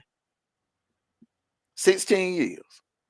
That woman passed away 16 years. God rest her soul. So people need to quit using it as an excuse. That man know what he's doing. That man is selling out. He's selling out for attention. Selling out. Same reason why Clarence Thomas did it. Same reason why Larry Elder did it. Same reason why that Officer Tatum doing it. Same reason why what's that chick? Candace Owens. They selling out. It's an agenda. They selling out. Yeah, that's all it is an agenda. The next thing you will see him doing country western rap, country western hip hop. Mm-hmm. That's gonna be the new thing. That's gonna be a new music division, country western hip hop. I'm telling you, going into the 2030s. Candace Owens, you know what? Together, to each his own. But that woman lost me when she sat there and said that Ahmaud Arbery deserved to get gunned down like an animal. She lost me on that. Yeah. She lost me on that. When she went live and said that he deserved to get gunned down and all that man was doing was just going for an afternoon job. That man wasn't bothering nobody. He ain't did nothing to nobody. He wasn't talking. He didn't say nothing. Them done racist white dudes got in their pickup truck and ran him down and gunned him down like a dog. And she said that she enjoyed watching it and that she agreed with and that he deserved what he got. And that man didn't do anything to nobody. So I can't get down with nobody like that. But to each his own. Yeah. To each his own.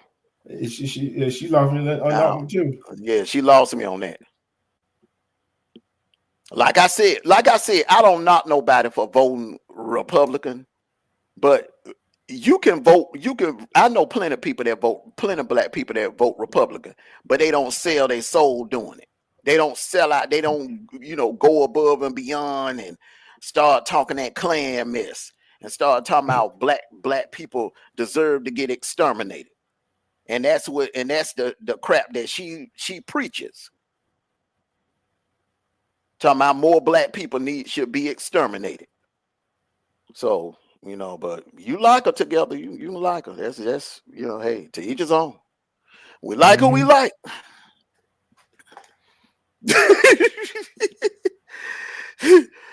Oh man, you like who you like, man. But I don't agree with I don't give a damn. I don't agree with no person saying that more black people should be exterminated off of this earth. I don't agree with anybody saying that, especially a black female. That's ridiculous. That's ridiculous, right? That's where she lost all my respect. All my damn respect. Some of the other stuff she was talking about before she made that dumbass comment, like when she was on that vote podium. Well, I heard it. Y'all pretend like y'all don't never hear stuff, but I heard it. You heard it too, did you? Remember when she went live? I think it was on Instagram. And she had thousands of people in the chat, and she said that he deserved what he got, and more black people should be exterminated. This would be a better world if more black people would get exterminated. I remember when she said it. I heard it. Sure did. Yeah, you right. You right. I ain't got no damn reason to lie. She said it. Oh yeah, she did marry a white man. See, you know what? She don't consider herself black. You know what I'm saying? And my thing, I don't knock nobody. You love who you love. Yeah, you love who you love. But I lost all respect for her when she said that more black people should be exterminated off of this earth. You don't look. You just took it. One thing about it, Omarosa is an a-hole. Yeah. Omarosa is an a-hole. Even before she clicked up with Trump, I didn't like her. When she was on the reality shows, man, I couldn't stand Omarosa. But one thing I respect about that woman never sold her soul. She never got in no interview or social media or anything and said no crap like that. So, think about it. She finna be 36 this year, right? And I wanna do her parents or her brother, whoever in the family, really give a damn about what she say. Well, I mean, my thing is, hey, look, I don't think she even fooled with them. Because one thing about it, man, some people, and I'm not saying all, some black people, when they marry a white person, especially a rich white person, okay, they say to hell with the black culture and they embrace the white culture. And they start living and acting like a white person. It's like they program their head into believing that they are a white person. Until they run into one of the white town, and that she got to be out of. Well, no. One thing about them is they will accept her because she only cuts down her own. You see, when you will be accepted. She can go anywhere. She can go to a sundown town in South Dakota, and they'll love her. They'll welcome her with open arms because she says things that a white person can never say out. You know what I'm saying? Out in public or out unless they're at a Klan rally. But she says things that the average racist white person says at home around the dinner table. Yeah, but I'm looking at this right here. She can say it. They're still gonna look at her funny, and wait for her to get wrong. You get what's gonna happen. It's gonna be sort of gentle back. Cause guess what? When she failed to realize she got 3 kids, right? When she failed to realize she got 3 kids. I didn't know that. You just told me something new. I ain't know she had 3 kids. She got 3 children, right?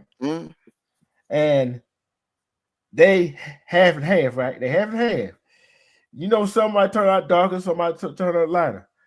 What happens? God forbid, something that had to Arbery happened to her, her child. What's she gonna say? Then what she gonna say? But you said that. You see what I'm saying?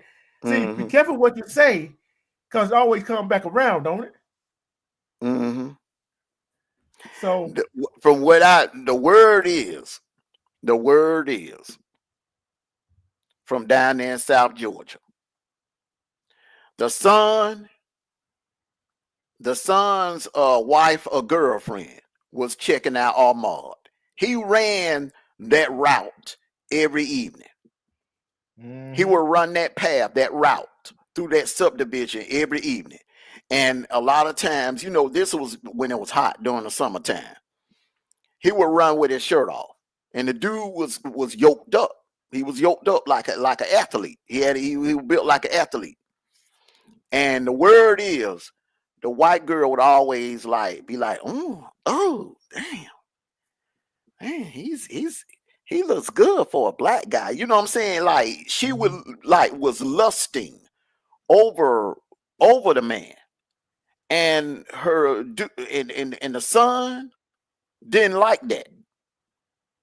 He didn't like that, and not only her, a couple of the white women, because you know, black man jogging through a predominantly white subdivision, you know, they coming to the porch, or they coming to the front door. Them blinds gonna open up, and a lot of the women was admiring him. They were admiring him, and you know, one day he just rode when he ran that route. He caught them dudes on a drunk day. They was drunk off some damn moonshine or some whiskey, and that was the day. That was the day. That was the day that they was gonna make an example out of him. But that's what the word on the street down in South Georgia, bro. Oh, get where she was born in White Plains, New York. You know what White Plains is, don't you? One of the rich parts of New York, ain't it? Who was born in White Plains? Candace.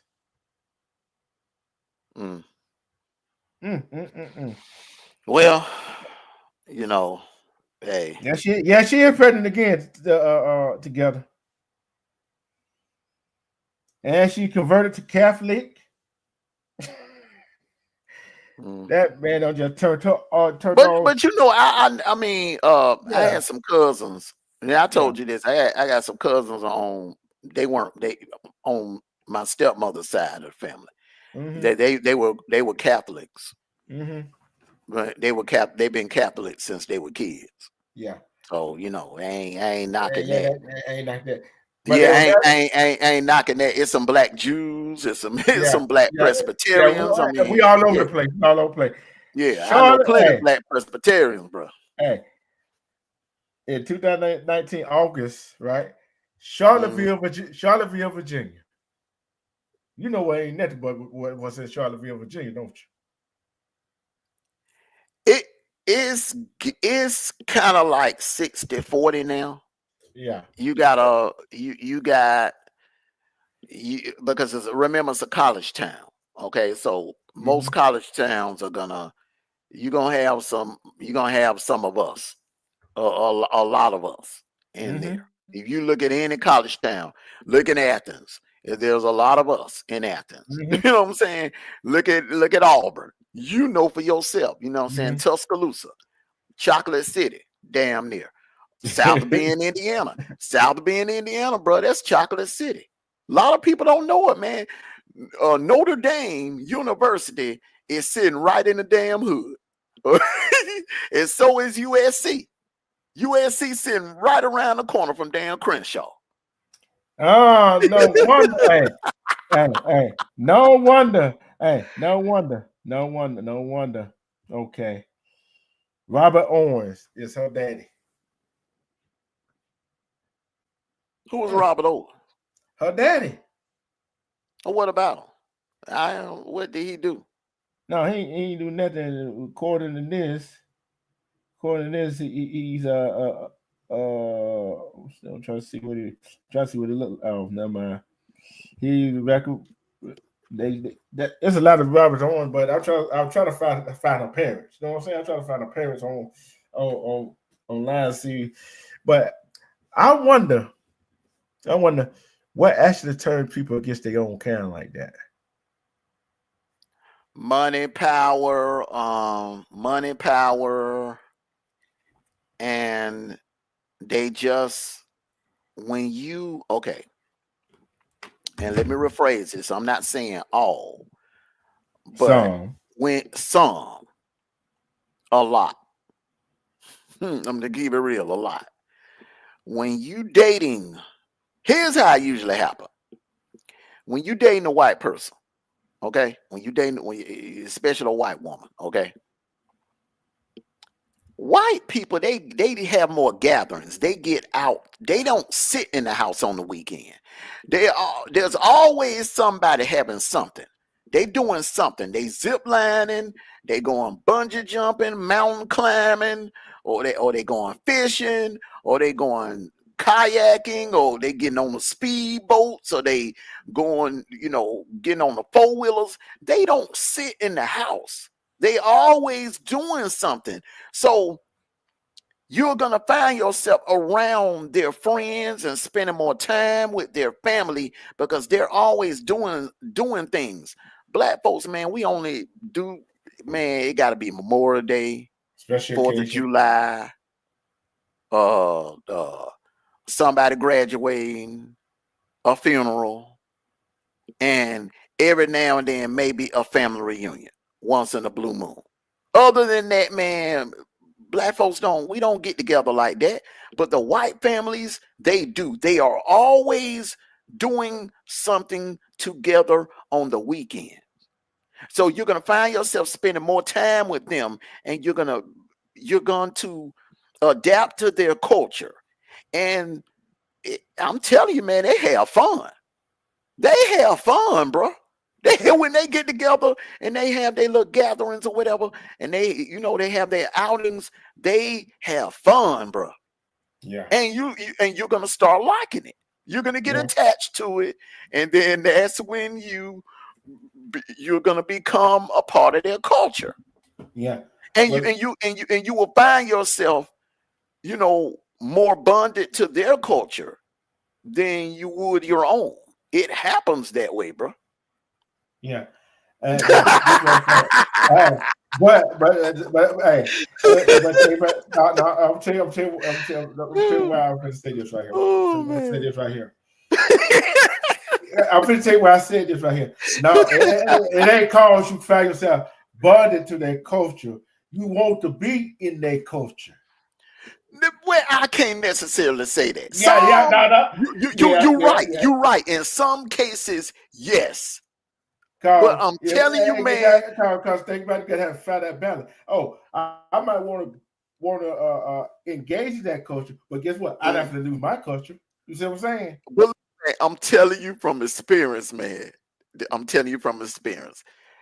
Look, man, there's a white chick that I was kicking it with when I was young. We kicked it. We kicked it for maybe like a good about 6 months. Okay.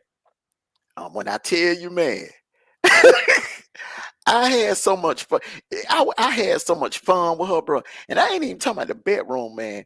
I'm talking about, man, we hung her friends and her family. They always were doing something. They never sat in the house, man. They were always inviting us to things. Like to the carnivals and, then hanging out in Buckhead, going to Fellini's on a Saturday night and sitting on the balcony, just chilling and drinking and eating pizza, card parties, cookout. Man, white folks, bro. See, y'all be sleeping on them, man. White folks have some damn good ass cookout.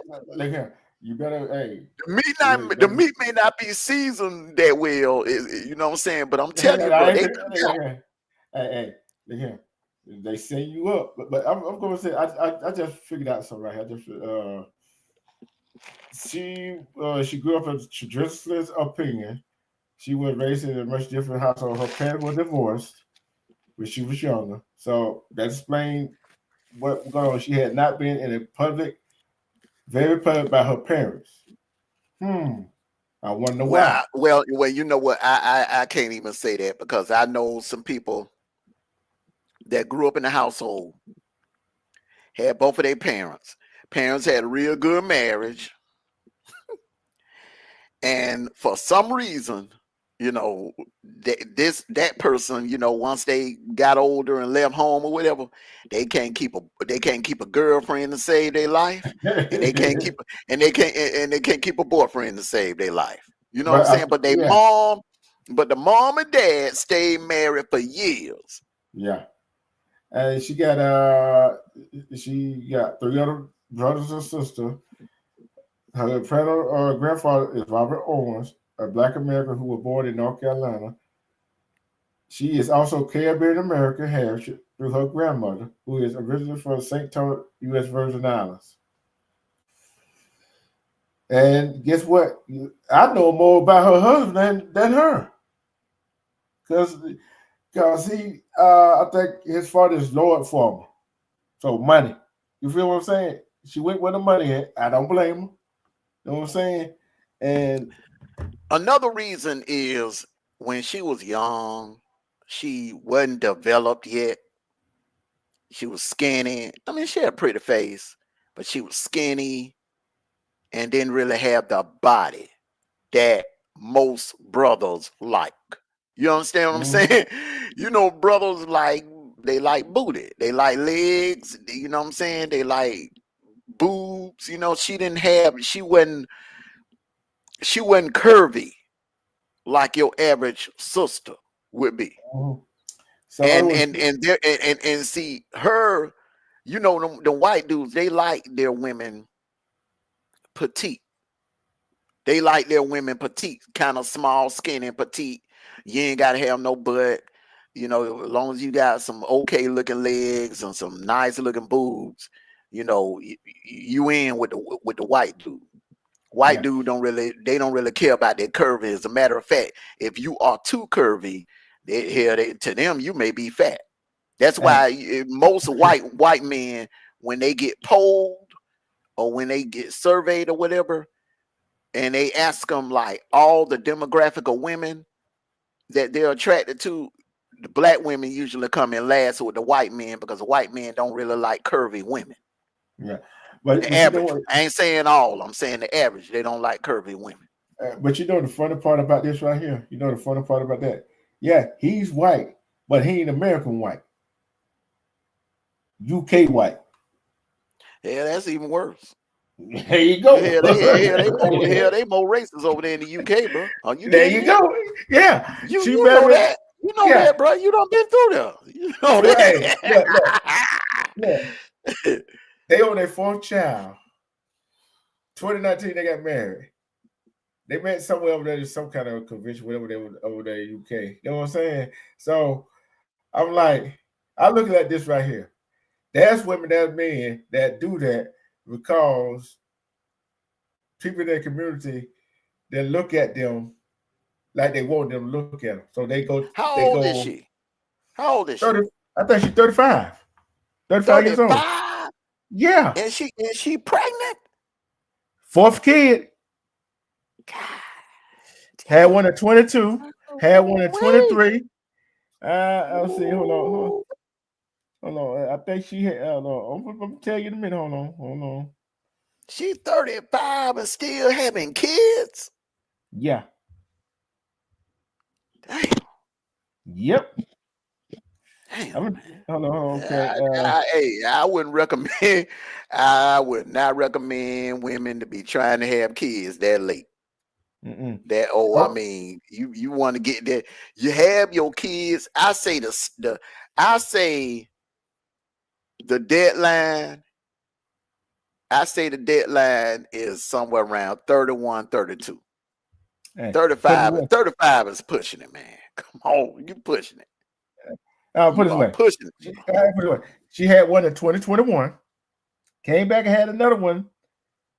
2022. Came back in late 2023. Had another one, and finna have another one at 2025.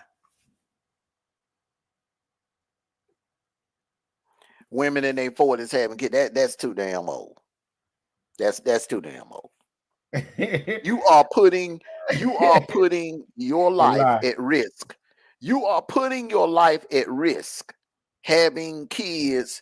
Man, I say, man, 30 the stoppage should be 31, 32, you pushing it, 35. If I was a female, I ain't no in here. I had one 35 and older. And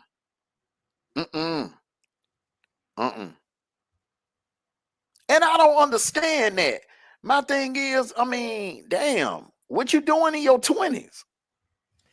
Well, what you doing in your 20s? Why are women waiting today at the age of you normally would be a grandmother to decide to have a kid? What is that? What the hell are you doing in your 20s?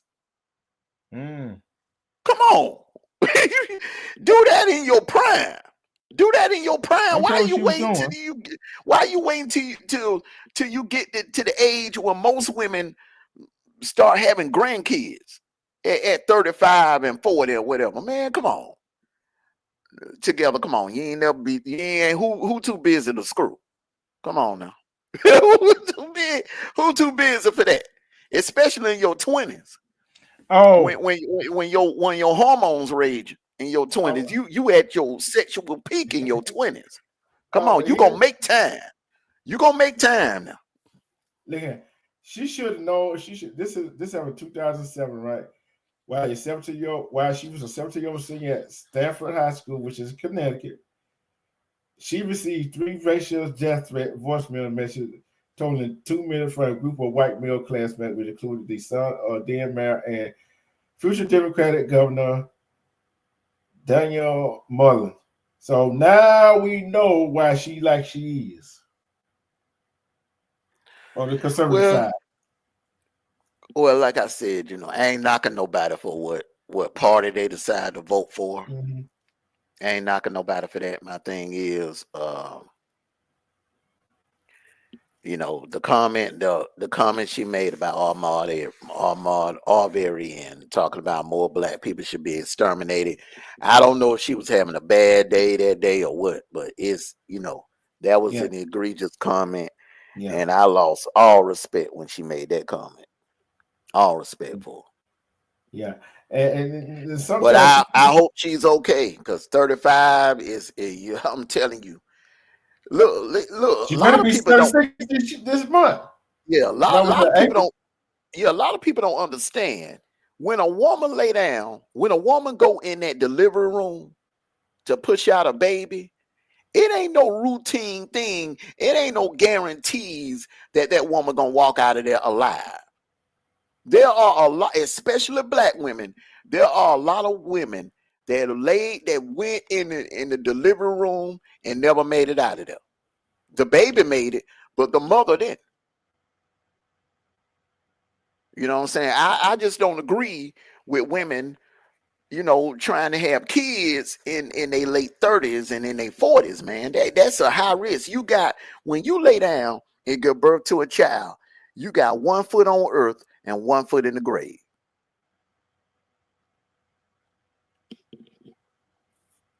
I'm just saying, man. People got to remember that now. A lot of women, this, did you? Because you did a live about it. You did a live about it before. Okay, I'm finna pull this up. I'm finna pull it up. Okay, let's see. Oh, can I pull it up? Hold on. See, can I pull it up? Okay. Let's see, can I pull it up here? Yeah, Denise, because they say black women, for some reason, black women lose a lot of blood. Yeah. When delivering. It's just something that black women, something that happens to black women that's not really happening to white women for whatever reason.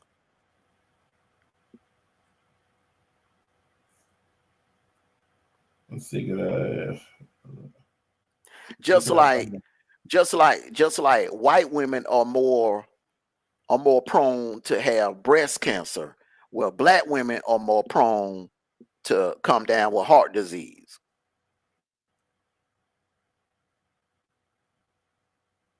And that's a fact. You got you got black women, more black women dying from heart disease and white women dying from breast cancer.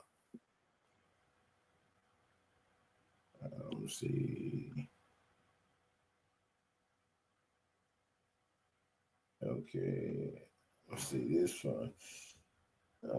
Exactly, Denise. Exactly.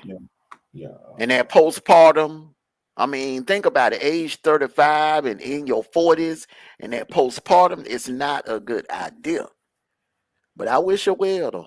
35, 36. Yeah. I mean, I remember, man. I'm just thinking about, man, and shoot, man, Lisa was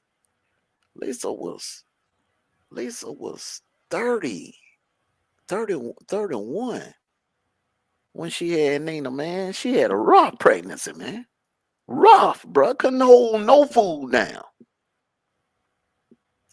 Oh, did she said right here? She's have been blasted by fellow black conservative for saying Ahmaud Arbery murder not being racially motivated.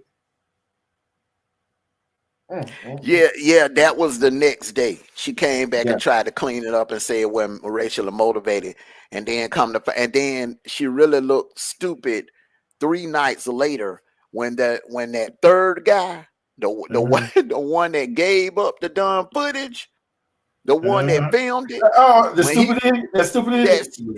Man, when I tell you the world's dumbest criminals, bro, he got to be in the top 5. He got to be in the top 5. He up there with Eric Rudolph.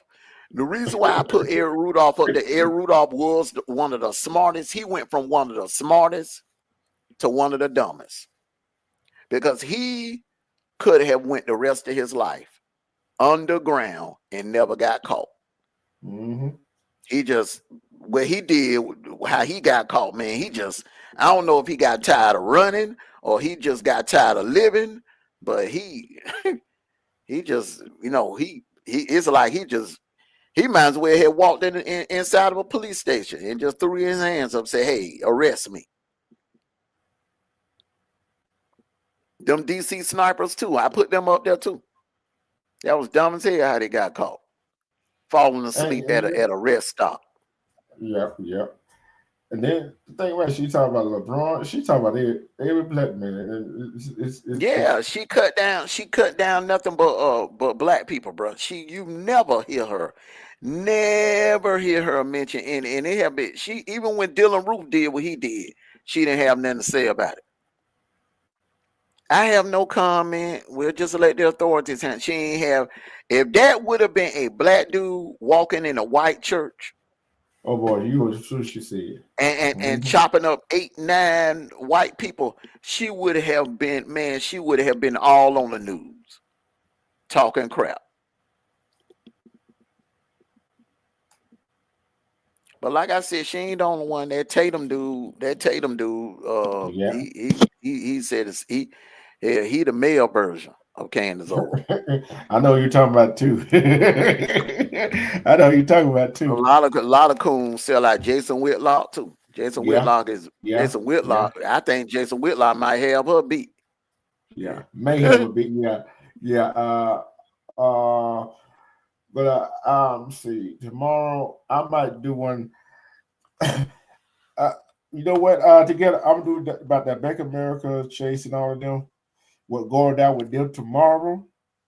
I'm gonna do that tomorrow, cause they finna lock down Zale, bro. They finna ban Zale. What you mean, Zale? Zale, fraudulent stuff going on, bro, and Zale like not catching it. What? No. Yeah, Zale is not catching it.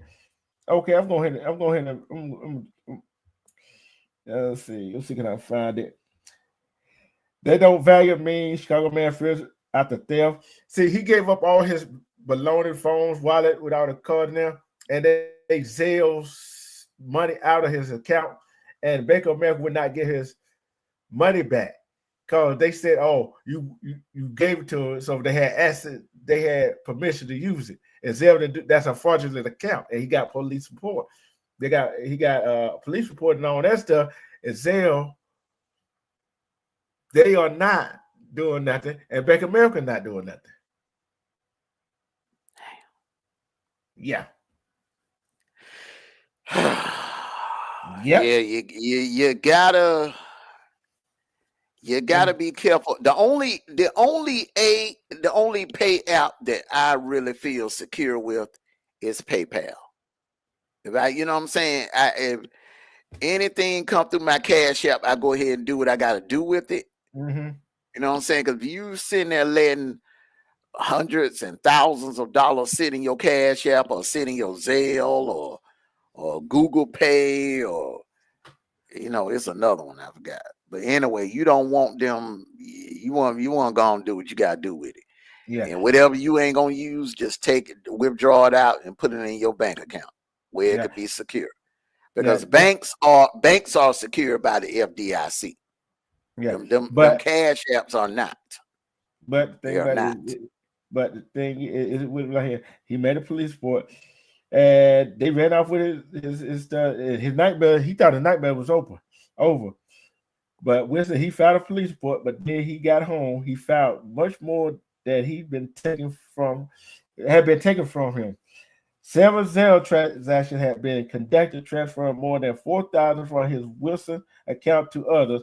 He called Bank of America to submit a fraud claim, and they provided him a temporary line of credit. But guess what?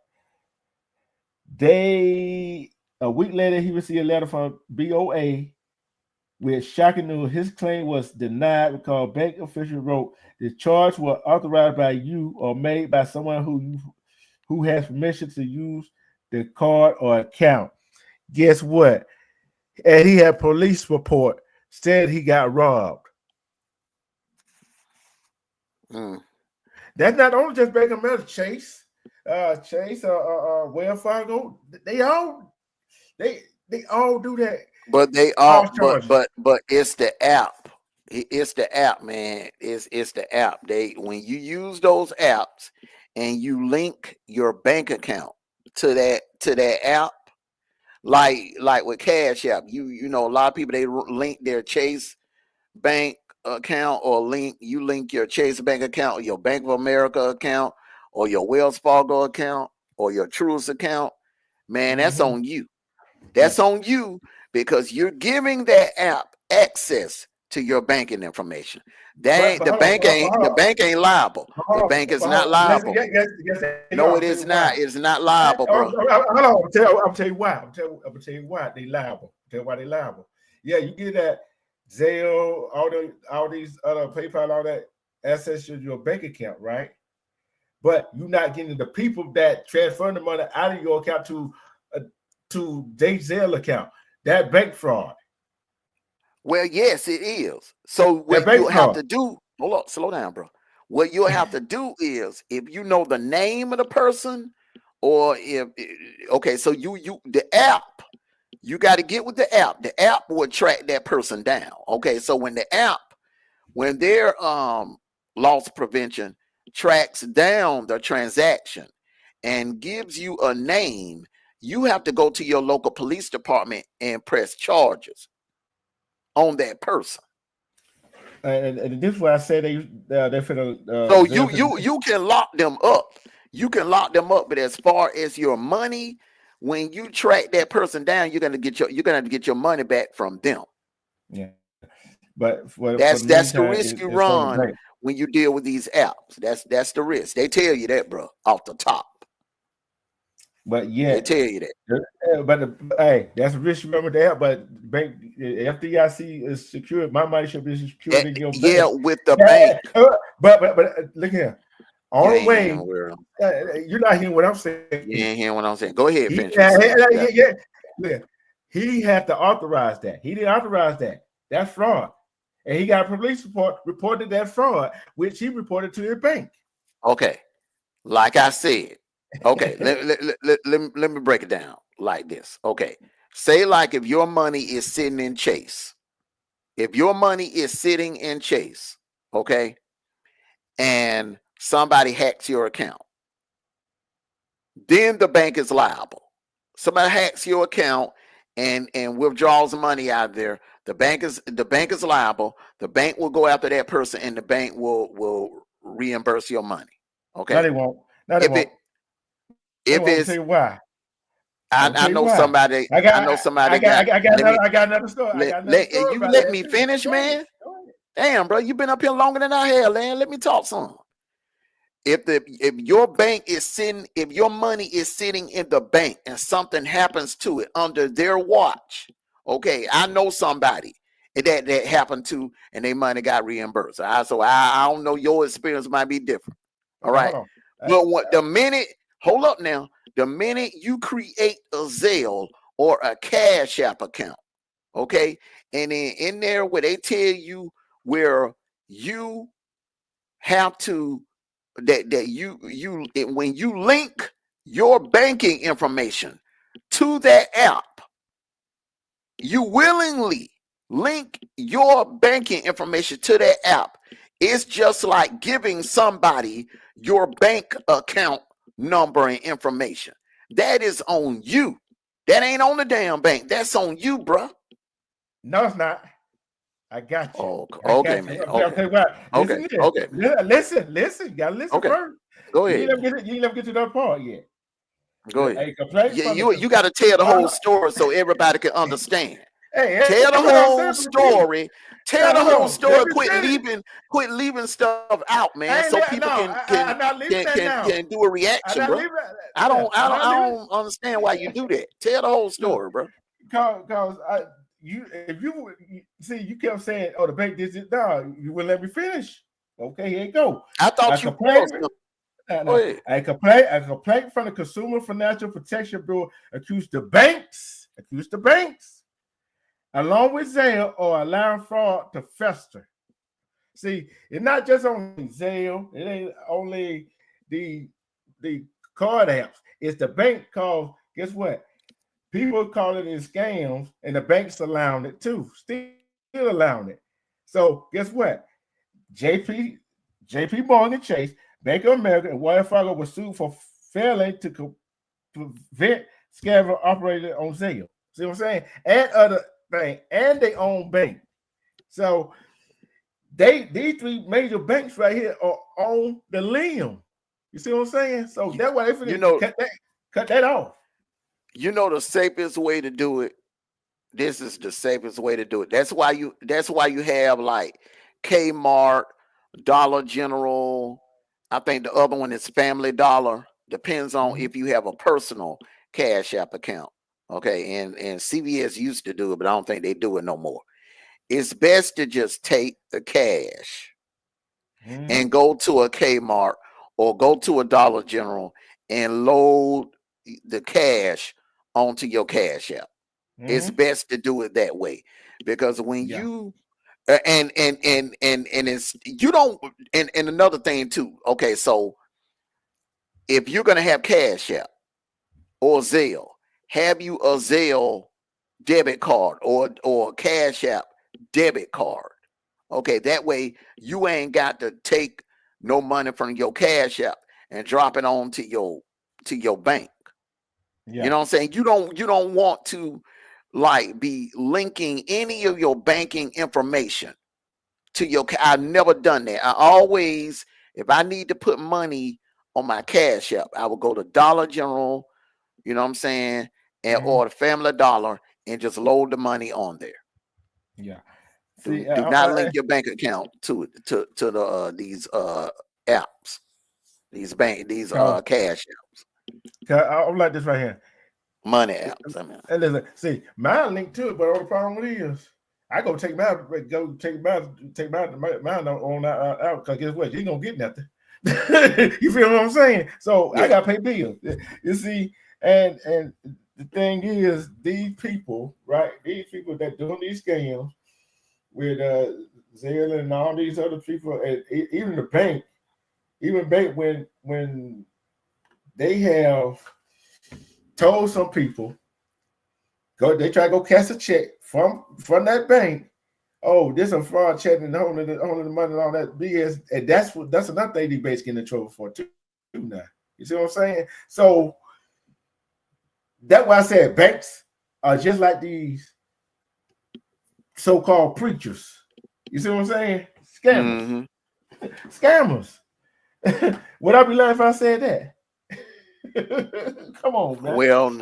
Well, I you know, like I said, man, your opinion is different from mine. I don't, in that situation, the person, you know, anytime, man, they're just like, man, If you write your banking information down and you give it to somebody, and then they take your banking information and they, take money out of your account, bro, that's on you. That ain't on the damn bank. Now the bank can help you track that person down so you can prosecute them. But as far as like expecting the bank to reimburse your money, no, because you gave them your banking information. And when you open up your bank account, when you go to a bank, you open up a bank account, they tell you, do not give out your personal banking information to any individual or anyone. But that easy said than done when you got a gun stuck in your face, ain't it? When you got a what?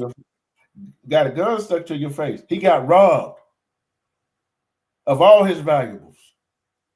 Well, that ain't on the bank. That's a criminal issue. Yeah, you need to contact your local police. If you get robbed, it's just like if somebody rob you at the ATM machine or rob you coming away from the ATM machine, that ain't got a damn thing to do with the bank. That got to do with it's just a criminal. You got robbed. I'm gonna tell you why it got something to do with the bank. Cause when he found it. How the hell you gonna blame the bank? How the hell you gonna blame? So you mean tell me now, if you go in there, you go in the bank, you make a withdrawal.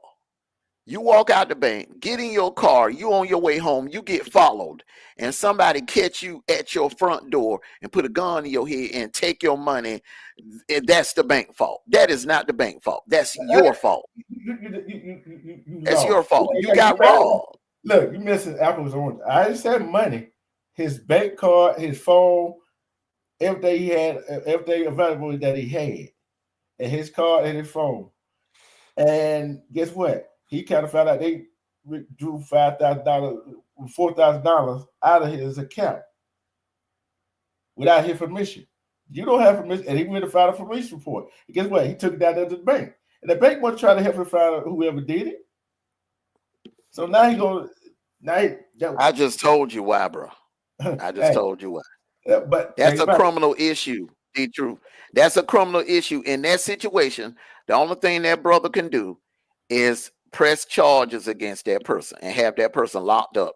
And then when they do lock him up and they go to trial, then they're gonna hit him with a fine plus the court costs. They're gonna subtract the court costs, and the other part of the fine goes to him. He will be reimbursed, but he may have to wait like 6 months for it to go to trial, depending on how fast, and how good the damn prosecutor is. But I'm like the bank, but he'll get his money back. Trying to help him. You see what I'm saying? Man, the bank, you get robbed, bro. Ain't nothing the bank can do about it. You get robbed, ain't nothing the bank can do about it, bro. That's not on the bank. So you get robbed your credit card, they go use your credit card, you go file a fraud charge, you go to the bank and say, hey, this right here, you got a police for it, ain't nothing they can do about it. Okay, so if number one, hold up. Number one, ain't no bank allowing nobody to withdraw $5,000 at no ATM. Not at one time. And number two, if somebody robbed your debit card, how do they know your PIN number? I told you he got robbed with a gun. What you gonna do? You gonna die to keep that PIN number to yourself? Okay, all right. Do you have to give them the correct PIN number? Guess what? How do they know? They ain't got time to sit there and figure out if it's the correct PIN number or not. Shit. Hey, what you gonna do? You gonna get wrong with it? And Jesse, hey, they got your whole wallet with your address on it. They ain't finna take no chances and come back to your house, bro, knowing you done called the police and reported them. Hey, he wasn't at the house. He was out. You think you're gonna take a chance to give him the wrong PIN number while you out and you ain't made it home yet? They wouldn't have got the right PIN number out of me. Oh, I'm sorry. They wouldn't have got the right PIN number out of me. Fuck that. You know how much damage a person can do if they got your correct PIN number? Now you in the situation, bro, where, I mean, still at the same time, man, how did they get 5,000? Okay, so not only do they need your PIN number, they need your last 4 digits. I know damn well In order to do, he wasn't black though. He was white. Well, here that explains it, bro. They give up everything. They give up everything because they insured. They insured. They figure, well, hell, well, you know, I ain't gonna die for this, and you know, they just charge it to the game because they know they got insurance. Oh, but you know what? Like I'm like the man. The bank still ain't happy. Over there, he is white. Guess what? A black woman losing her $850,000 home over a $400 HOA bill. That can happen. And that can happen, bro. Yeah. When they put them, when they put them letters in your mailbox, bro, and tell you something need to be done or something need to be done, bro, you better jump on it. Yeah, but you know what now? But this happened in North Carolina, and they try to pass a law where the HOA don't have that much power on to put a lien on your house. Yeah, that's the thing about it. HOA can put a lien. I'm gonna tell you something else too that a lot of people don't know. Mm-hmm. Say if you you hire this lawn care company to mm-hmm. come do your lawn, mm-hmm. and they fuck up your yard or mess up one of your outside lights, and you say, "Oh, I ain't paying you." Man, do you know they can go down there and put a lien on your house? The lawn company can. Yes, sir. Any contractor that does work on your house, whether it be an electrician, somebody that come and paint your house, or somebody that come and do pressure washing. Say like if I go pressure wash somebody's driveway, mm-hmm. say they're gonna pay me Friday and they don't pay me and they jerk me around. Cause me personally, I give you, before I go do what I'm getting ready to say, I give you 30 days. Yeah. But some people, they'll go down there and put a lien on your damn house. Hell yeah. Because because the thing about it is before I'm talking about these established lawn care companies. I ain't talking about these bootleg lawn care, established lawn care company. They're gonna make you sign a contract with them before they do that first cut. They're gonna let you know we're coming out every 2 weeks. They're gonna give you an amount, a monthly amount every month. All right. So if you get too far behind, like 2-3 months after that third month, bro, they going down there and they going to put a lien on your house. Yes, sir. How the hell? Wait a minute. These HOAs and people like that, they got too much power. The HOA can put a lien on your house. The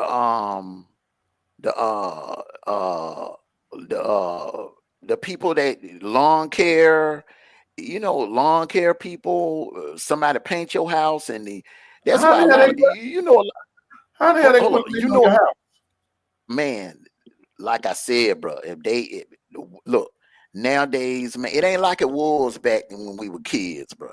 Nowadays, man, if you need your house painted, man, you know what I'm saying? Because it's this professional paint that they use now on your house. So if you hire a contractor to come and paint your house, and they give you a quote for, like, let's just say $5,000 for outside and inside. All right, they gonna make you sign a contract. They're gonna make you pay like a down payment, say like maybe like $1,200 down or $1,500 down. All right, so you make that down payment, then something happened where you don't have the rest. I say in about 2-3 weeks, if you ain't paid them that remaining balance, they going down there and put a lien on your house. Yeah. You know what I'm surprised of? That all these other companies doing that BS. You know what I'm saying? All what other companies? All the other companies that, you ain't paid them this, you ain't paid them that, and they ain't put a lien on nobody's house. Like, no, but what they'll do is they'll report it to, like, I know you're talking about like AT&T and the power company and the gas. But they can F up your credit though. They'll put it. See, contractors they can't report on your credit, but what they'll do is they'll put a lien on your house or on your property. But yeah, they messed up. Here we go. We got to spend some money to sue them. But they just go ahead and put a lien on the house. That's Hell messed yeah. up. They put a lien, they put a lien on their house, man. That's why it's never good. Look, if you need your house painted, bro, if you need your house painted, Better do it and yourself. that person quotes you $5,000, make damn sure that you got the damn money in the bank before you sign that damn contract. And it would be prudent to go ahead and pay them their money. Mm-hmm. It just, you know what I'm saying? Because I'm telling you, man, them contractors, man, I'm telling you, bro. They slick. I They know a lot. slick, Hey, boy. no, it ain't about being slick, bro. That's how they guarantee that they get paid for their work, bro. Yeah. Because they But- can't report. They ain't got the luxury of reporting to a credit bureau or whatever. Now, some contractors, man, they'll hire a collection company to collect the money from you. All right. And then that third month, if you ain't paid the collection company, or that collection company ain't been able to collect from you, then they're gonna go ahead and put a lien on it. But you got some contractors that won't waste no time. Especially the ones that are doing rehab work on your house. Ooh, boy, they don't waste no time. But you know what? Like in North Carolina, they trying to get the law where the HOA cannot put a lien on your house, and that is, especially with the contractor that's working in the HOA area, they gonna make them think the second time about trying to put a lien on somebody's house. You see what I'm saying? Because guess what? If the HOA can't put a lien on your house, what you think they're gonna do to them? You see what I'm saying? Because and guess what? Then if they put a lien, let's say a contractor put a lien on your house, right? Or somebody's house. What you think that person gonna do? Okay, you put a lien on the house, guess what? You're gonna get bad business review. You see what I'm saying? Oh, don't hire this contractor company. You feel what I'm saying? It goes then both you can ways. get sued. You can get sued because, see, the thing is, all right, now if that contractor, you hired that contractor to do some work, and you sign a contract agreeing to the amount that they quoted you, and you sign that contract, bro, and some contractors, they'll start doing the work. You ain't gotta pay them nothing up front, okay? And if they do the work, and when they done, you jerk them around and you don't pay them, then yes, sir, they have every right to go down there and put a lien. Now, if you in retaliation, hold on, if you're in retaliation and you go and do a bad review on them, and they find out, they can sue you. No, they can't tell you why they can't sue Yes, you. they can, bro, because that's slander. That is slander. That is slander. That would be slander. It's just like if somebody go cut the grass, I say, oh, that's a shitty cut the grass. But somebody else might say, oh, that the grass that cut look good. You see what I'm saying? That's my opinion. Because if I was supposed to pay you, but you did a half-ass job, and you the contractor, but you want to put a lien on my house, and I said that's a shitty-ass job. Guess what? That ain't slander. I wouldn't do that. Me personally, I wouldn't do that. I wouldn't do that. But if you turning a bad situation into even a worse situation. Me personally, I would not handle it that way. The best thing to do is when you hire a contractor, make damn sure that you're able to pay that person. If they're building you a fence, if they're painting your home, or if they're pressure washing your home or pressure washing your driveway or whatever, you know what I'm saying? That's why all my clients, I make darn sure that they sign a contract off the top. I make sure they sign a contract. See with me before I made damn sure they sign. I haven't had that problem. No. I work the suburbs. See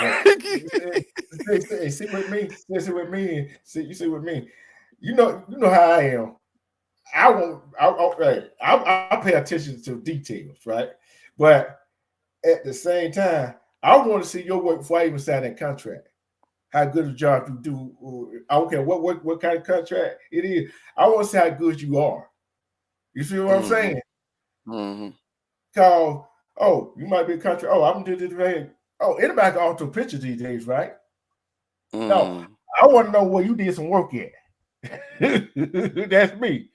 You feel what I'm saying? Why you even sign that contract? Because if you show me a picture, this right here, and you don't did the work, and I go look at the place, you supposed to look. Oh, picture don't look like that right there, and you don't fucked up my shit, and you want me to pay you? Come on now.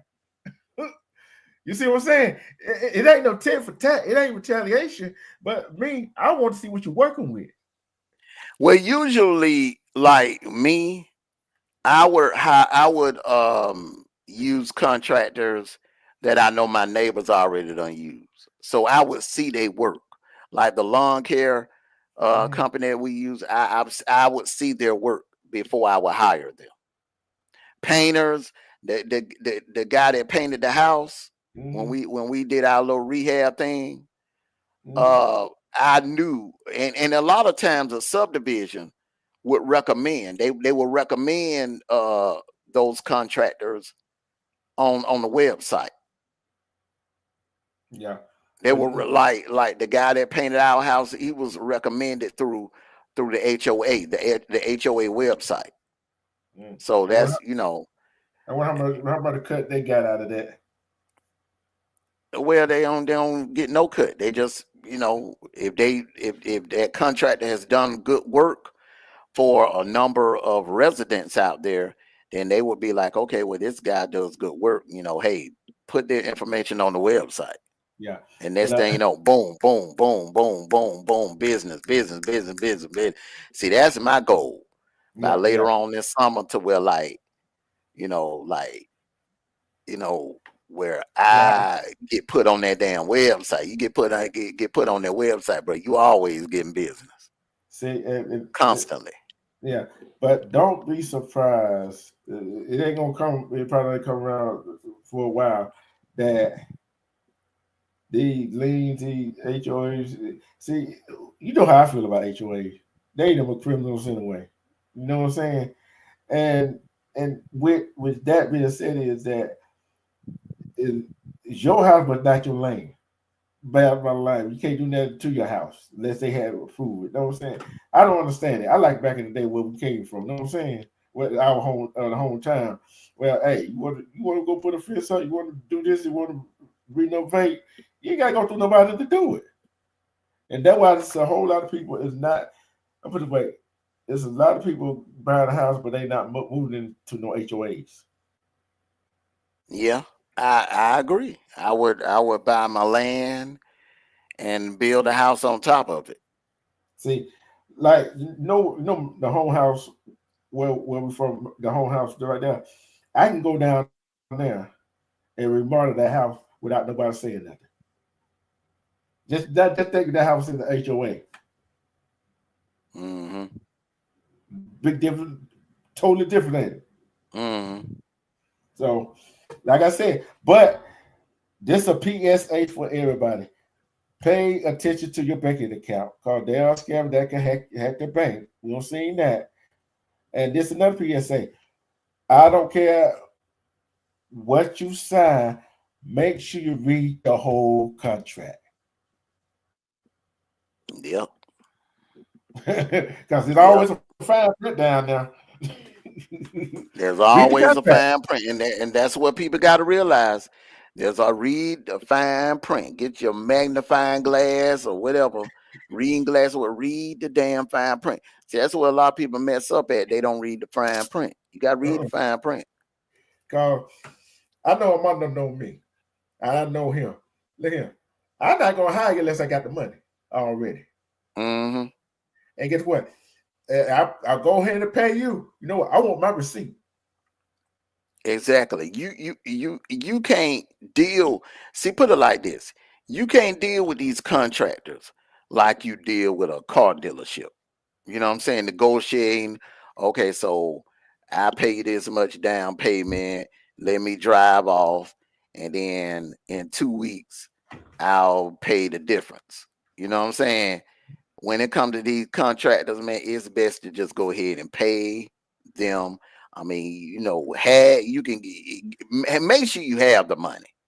Make sure you have the damn money, have the cash, and then you give them half up front, and then when they done, you give them the rest.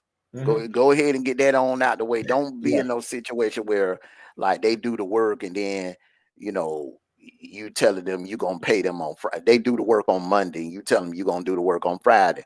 Tell them, look, hey, look, I'd rather just have the cash or have the money before you get started.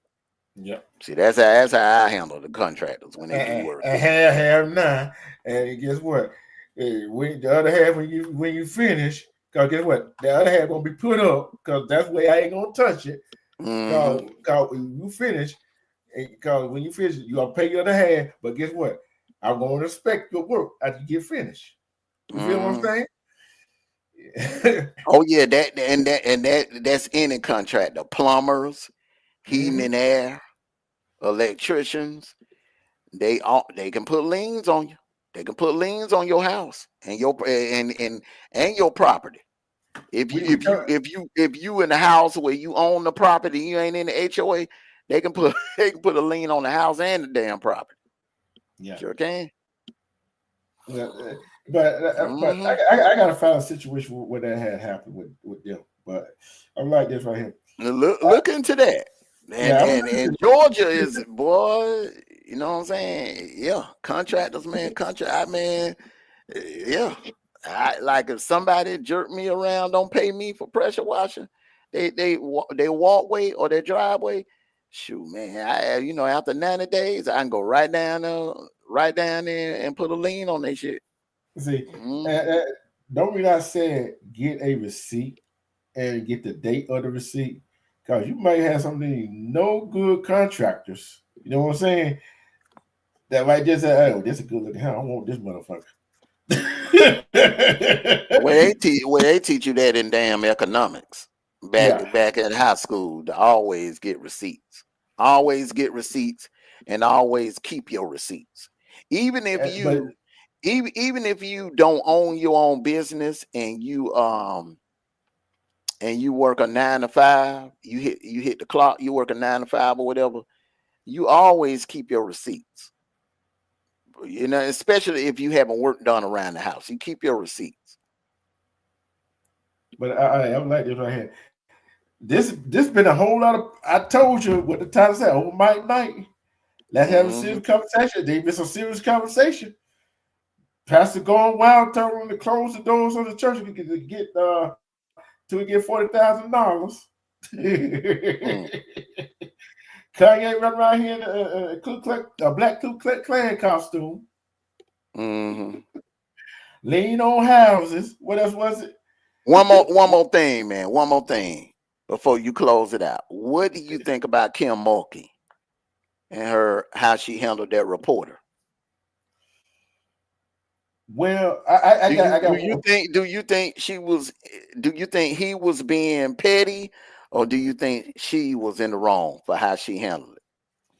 I'm called both. I'm gonna say both of them was kind of wrong. See, after a loss to go into what the Final Four or the Elite Eight, what LSU was trying to do, and that kind of questioning is a coach don't want to hear that, right? I used to be a coach. I really don't want to hear no kind of question like that, because my mind is focused on especially the seniors and the ones that they can jump to the WNBA. They feel it. You see what I'm saying? Because that's a dumb question, but she didn't have the answer like that either. He could have thought another question. That's just like the question Tracy Wilson asked Janai Broome. That was an inappropriate question at that time. You feel what I'm saying? So I don't know what got.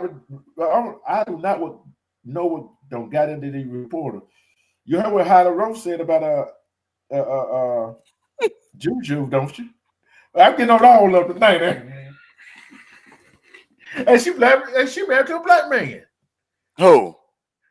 Hyla Rose. What? Yes. I didn't know that.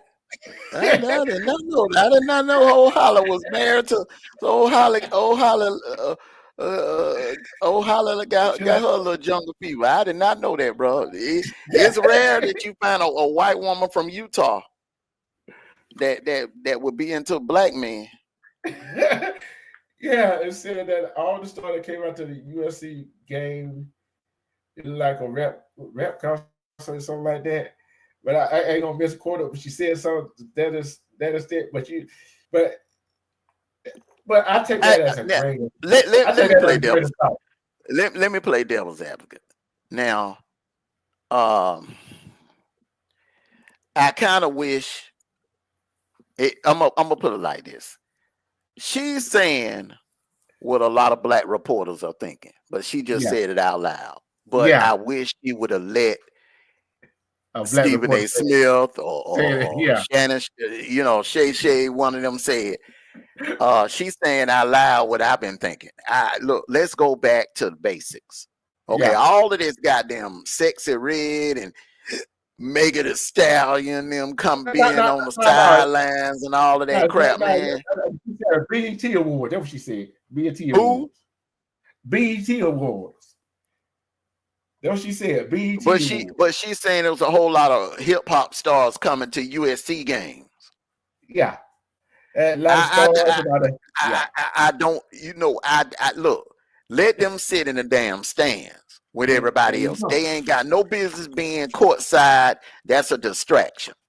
Yeah. That's a distraction. And that's something Deion, he done got his raise. I think he deserved it. Okay. He deserved it because he brought that damn program from the cellar to national powerhouse.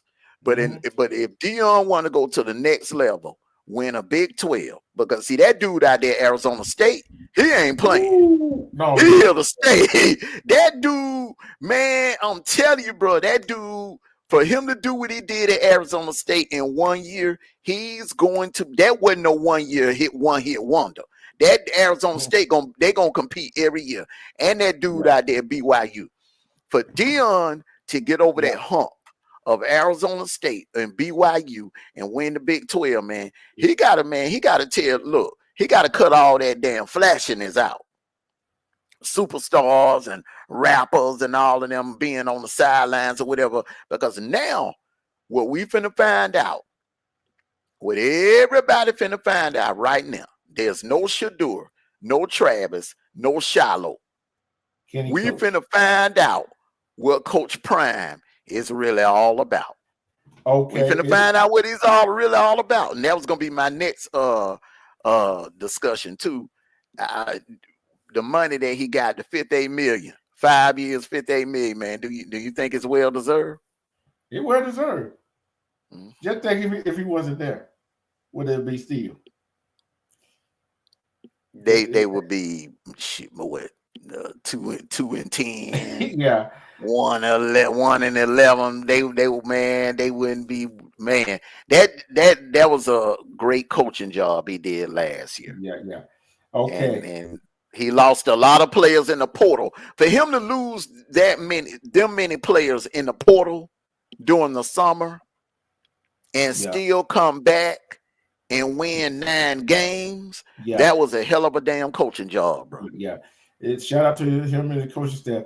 Okay, here we go right here. The Final Four is already set for the women. Because ain't no way USC coming back on UConn. All right. It's Friday, April 4th. You got Texas, South Carolina, UCLA, and UConn. Who are you taking them 2 games? Just the women. And who going to win the national championship?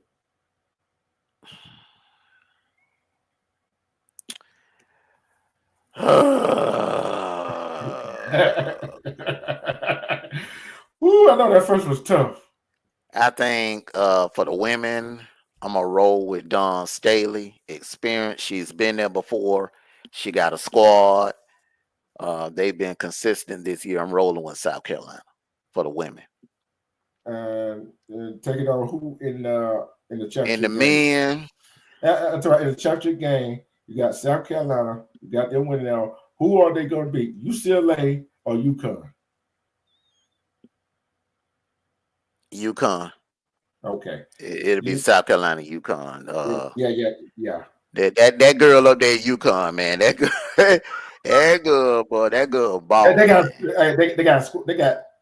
a freshman that ball like I don't know what. They got bro. If they don't win it this year, you better believe UConn gonna be a problem next year. Okay. They're gonna be a problem next year, but I don't think they're gonna get it this year. I think South Carolina, I think Don Staley gonna get it this year. They on the mission. Mm-hmm. Okay. I'm gonna get my pick. You already know who I'm going with. Auburn, Florida. I'm going with Auburn. I'm going with Duke. Auburn beat Duke for the championship. Okay. For the men's side. I'm gonna start off with Houston and Duke. I'm taking Duke in that one, even though Houston is gonna have the home crowd. I don't think it's gonna be enough. I think it's gonna be a situation like the Cotton Bowl. Texas had the home field advantage, but Ohio State was just too damn good. I think you're gonna have the same situation. Duke is just too damn good for Houston. Mm-hmm. Duke will move on to the championship. Auburn, Florida. I'm gonna roll with Auburn based on I'm praying and hoping that Broome, because I want everybody to be at full strength. We got 4 number 1 seeds, but I want everybody to be at full strength. I want to see a full strength Florida versus a full strength Auburn. The question mark is Broome. If Broome is not 100%, my friend, they will not get past Florida. But I'm picking Auburn based on the fact that, 6 days, he's young kid. Hopefully he can heal in 6 days. Now, championship, Auburn and Duke. It's going to be a good one. And I do mean a damn good one. And I can see this thing going in overtime or even double overtime. That's how evenly matched these two teams are. But based on the revenge factor, it's hard to beat a team twice and in high stakes games like this.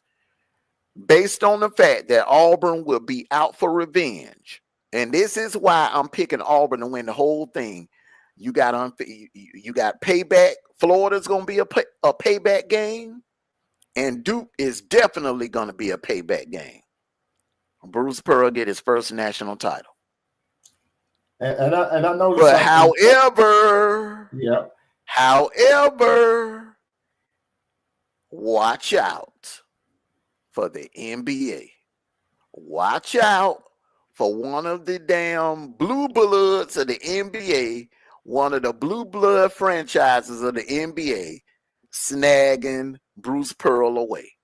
The Knicks, hold up now, the Knicks, the Bulls, or hell, even the Lakers.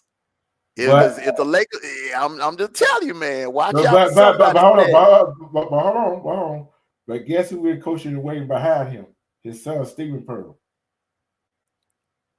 Well, only thing about it, bro. Only thing about it, bro. There's only one Bruce Pearl, bro. There's only one Bruce Pearl, bro. But you don't tell. I'm taking this right here. I noticed this. The men and women, right? Mm-hmm. They got 2 SEC teams playing in the Final Four in the women. You got 2 SEC teams playing in the Final Four of the men. You got the UCLA is what? ACC or the Big 12 or the Big 10? UCLA is the Big 10. And UConn is the Big East. Okay. Yeah, UConn is the Big East. Yep. I don't know why the ACC ain't snatched up UConn and Georgetown. I don't understand. They got the Big 12 against the ACC. Good God, can you imagine, even in football, bro? Can you imagine the rivalry? You would have a UConn and Boston College rivalry, bro. Mm-hmm. Right next door to each other. Mm-hmm. Even think about it. UConn and Syracuse. Yep. That's what I'm saying, man. I don't know. I don't understand why the ACC don't go ahead and add UConn and UConn and Georgetown. Yeah. We will see. But because you bring it back that Georgetown Syracuse rivalry, man. Yeah, Look how long it's been since they've been in the same conference. George Thompson, Jim Boeheim. Boy, that was it, man. That was the rivalry of the 80s. Jim Boeheim, Derek Coleman, and Alonzo Mourning. Yeah, bro. Hey, look at, and I'm okay. That's Saturday. The women's Final Four is on Friday. The men's Final Four is on Saturday. So the question is, bro, how bad is that arm? Because I'm telling you, bro, they ain't gonna be able to do it without him, bro. I'm telling you that right now. I'll tell you how bad that arm is. The arm they did an MRI, and it's not that bad with what they left Atlanta. They probably left Atlanta. What they Monday? They probably left this morning. Monday, Tuesday, Wednesday, Thursday, Friday, 5 days. Oh, you already know. Because they on spring break. Oh, they gotta go to class. Hey, I'm gonna tell you what the freshman said. Said, don't y'all forget to go to class now. Okay. Normally they be on spring break the first week of April is usually spring break for the college kids. But you know how good the doctors and stuff they got down in Auburn. You already know they're gonna have that boy ready. And I'll tell you, his mom was so cause. Did you see that? Did you see the replay of that game, or did you get to watch it? I saw the highlights. Did you see how? Did you feel how loud it was in? Yeah, that sound like they was in the jungle, bro. Hey, for a minute there, I forgot they was in Atlanta until the announcers mentioned Atlanta, and they start. You know when they come back from commercial break and they show the skyline of Atlanta. Yeah, that's how loud, boy. That's how loud the Auburn fan. And that's the thing about it is, Auburn. They travel. You gonna hear a lot of. It ain't that far now from Alabama to Auburn, Alabama to San Antonio. My thing is, man, if they travel like that to Don, where that was when y'all beat Oregon. Yeah. Was it? And y'all outnumbered them 70-30. Was it Arizona? Yeah, Scottsdale, bro. So if they travel all the way to Scottsdale and y'all outnumber Florida State in the Rose Bowl that year, 2 years later in the Rose Bowl, it was like 60-40. Auburn fans there, man. That to me, in my opinion, man, I still say that game right there was the greatest. I mean, when I say when they say save the best for last. Yeah, that was the greatest BCS championship game of all time. That game to me was better than that USC Texas game. Which one? To me, that Auburn Florida State game, bro. Yeah. Because the reason why, bro, because think about it now. You came down to the last play. Florida State, you saw Florida State fall behind by 3 touchdowns.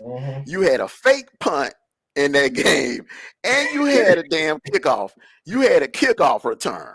It was so many. It was so many subplots in that game, man. Yeah. Look, that made it so good. Hey, in that game right there, I would try to. Hey, I got my magnifying guy to put up TV, see what bound on the other side on the sideline over there.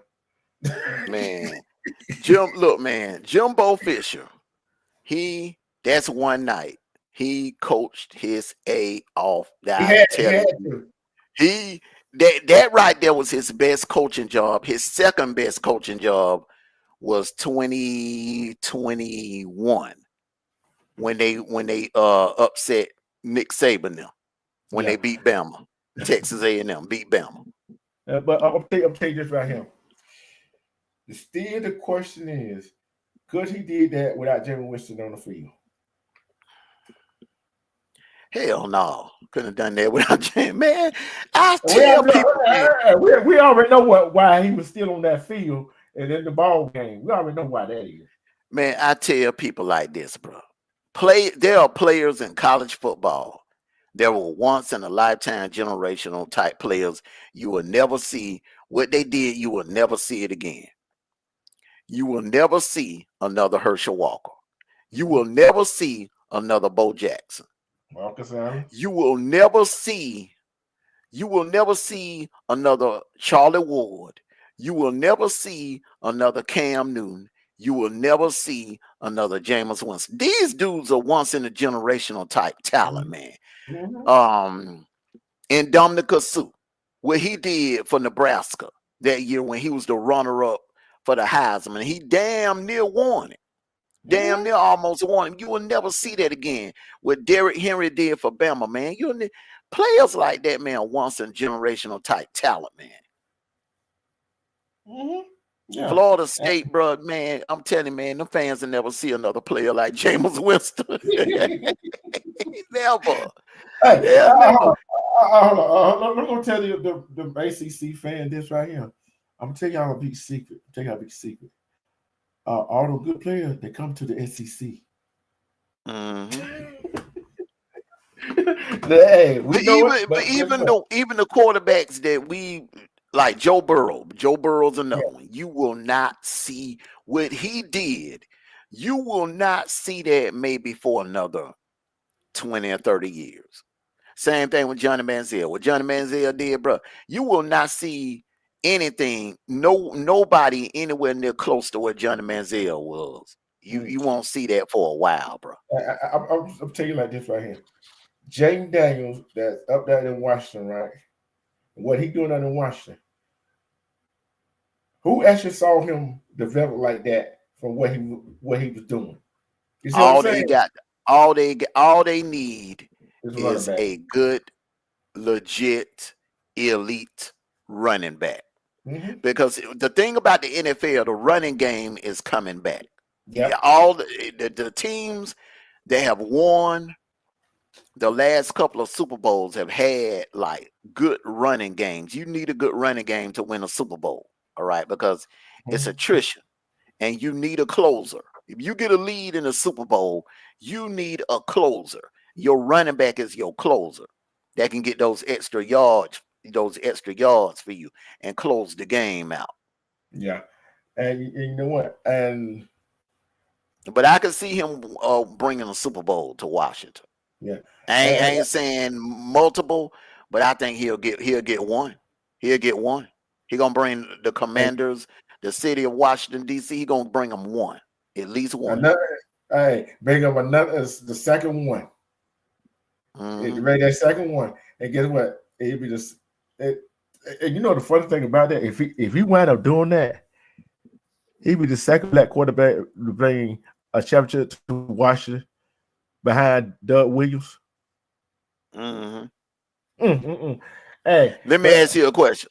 If you the Giants, would you go ahead and get, now that you see what Washington doing and you see what Philly did, they got dual threat quarterbacks. If you the Giants, are you going ahead getting Cam Ward or Shador? Yeah. The question is, are you going to, if you get one of those, are you letting them sit a year behind Russell Wilson, or are you going to put them on out there in the fire? That is the question. Where's Russell Wilson at now? I think he was the Giants. Yeah, that would be a Shador. Okay, so you got Russell Wilson. I think Cam Ward ready now. I think Cam Ward need to go somewhere where he can start day one. Yeah. Shador, I think it would be good I think that would be the perfect situation for him if the Giants draft Shador and do what Atlanta did. Sit him most of the season or sit him for all of the season behind Russell Wilson. Yeah.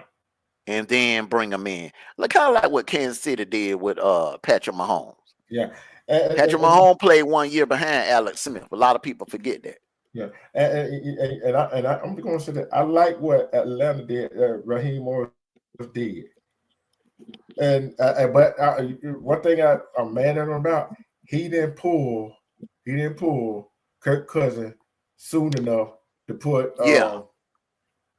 That's the only problem. That's the only problem I had. That's the only problem I had. He said he left Kirk Cousins out there too damn long. Yeah, and that what made Atlanta not to make the playoffs right there. Mm-hmm. So, after that bye week, bye week, that was the perfect time to put Penix in there after the bye week.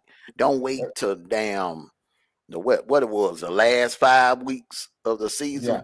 And then after the fourth game loss, and Penix got hot. Penix showed why he was a good quarterback. I still don't see how team passed him up.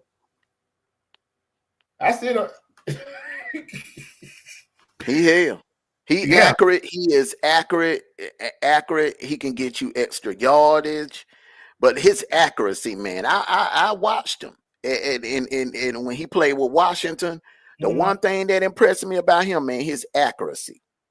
When he led them in that comeback win against Oregon, I said to myself, that boy gonna be a problem in the NFL. Yeah.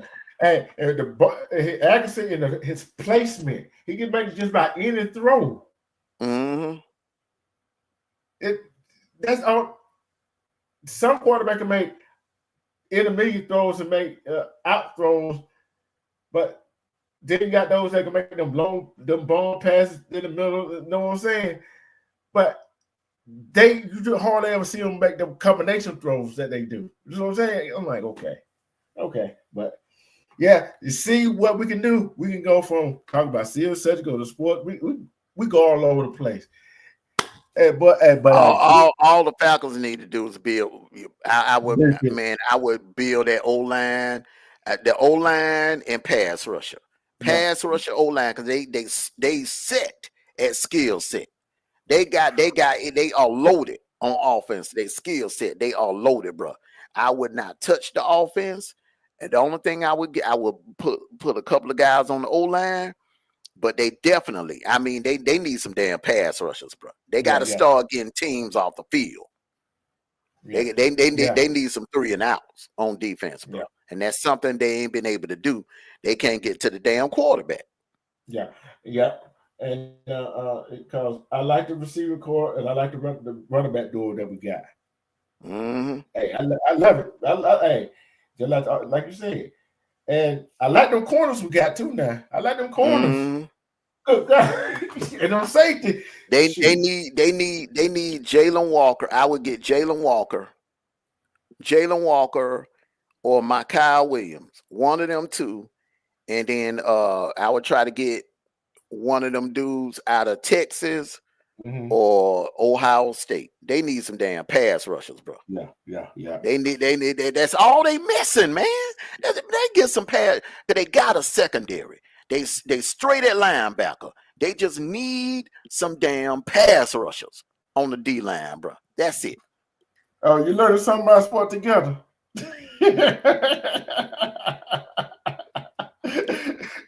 Yeah. But I tell you though, I'm going to take it just right. I'm saying this on live. I told you about this behind the scenes. Look here. Look, I told you when this tournament started, I was nervous.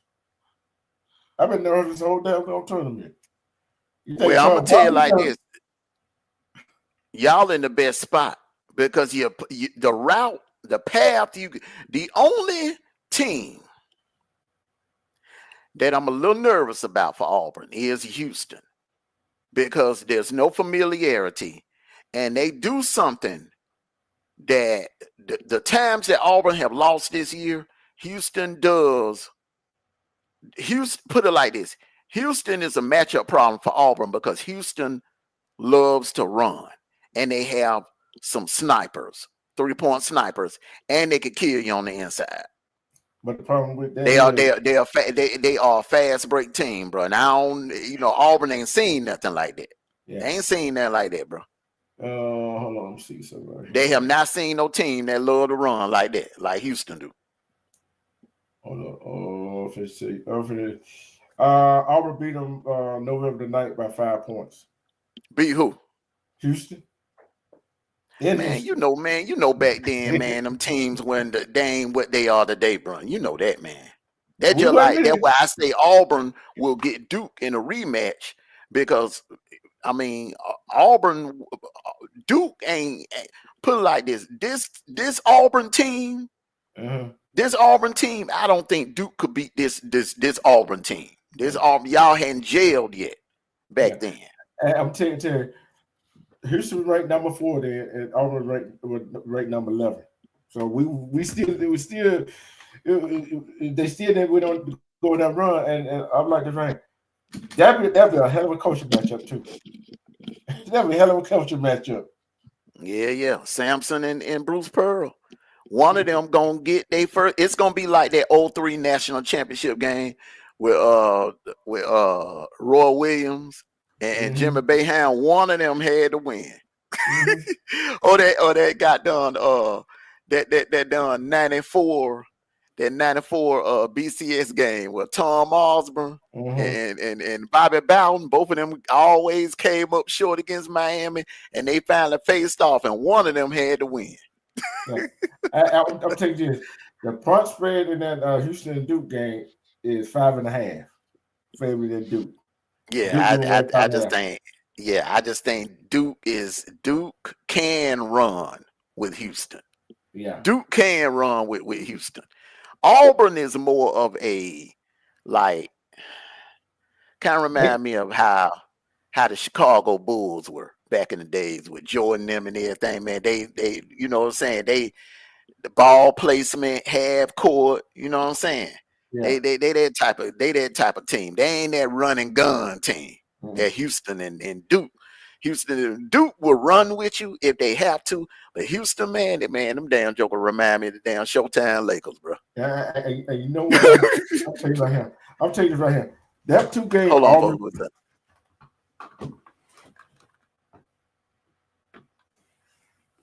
Yeah, we talk about everything. Though. We talk about everything. You caught up with everything together. You caught up with everything. You taking notes. You taking notes tonight.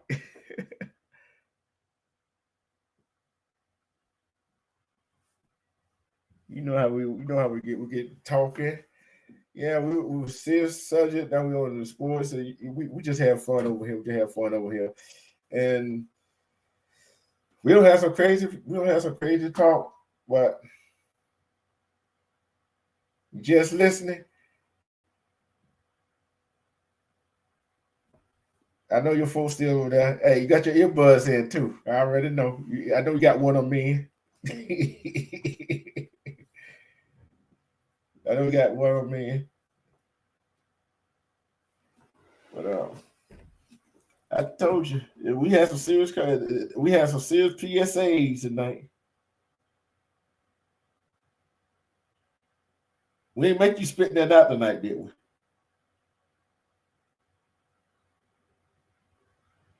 I hope we didn't make you spit out your tea.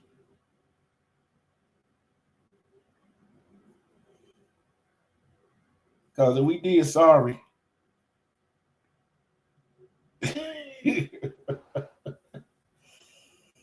Yeah, like it rained hard. It rained hard today, so it rained hard. Wash some of the pollen out of the way. But we know we do. We already know what to do to come right back and. Yeah, right. Well, hey, I'm trying to be sincere. Now, Armando, I can't speak for him. He might be. Oh, I'm talking about here. It never rains in. I even said Southern California. It never rains in California. When the last time y'all had rain?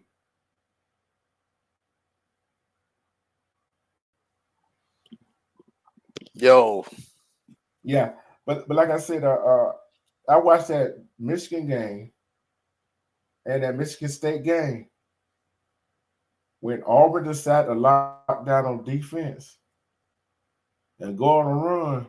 It's hard to stop them. I It's tell hard you to what, stop. boy. Look, man, them Michigan State boys showed some heart though. Yeah, Them boys showed some heart at the end, though, but they would not go away. Them boys, hey man, they went out like Tony Montana. I mean, bro, them joker got their hit 3 falling out of bounds, bro, trying to stay in the game, bro. But I'm telling you the fact. Like I said, the hardest soul is not just Now Broom, Caldwell. His hustle plays. His hustle plays, bro. Hey, and to her, look, I ain't seen look. This freshman class of this basketball year got ice water running through their veins. Mm-hmm. I ain't never seen a freshman class of guards like that plays like this. Mm-hmm. All my years watching college basketball, they got, man, they ain't scared of no big time lights. Mm-hmm. Yeah, you see what your sister said, don't you? What? Look.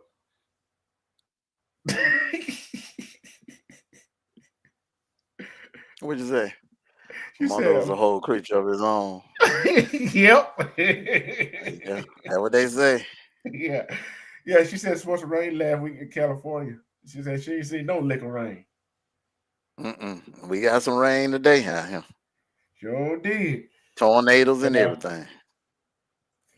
I don't know what I'm gonna talk about tomorrow, but I don't know if you go online tomorrow or who go online tomorrow or what time you going. I may do a couple of little drops.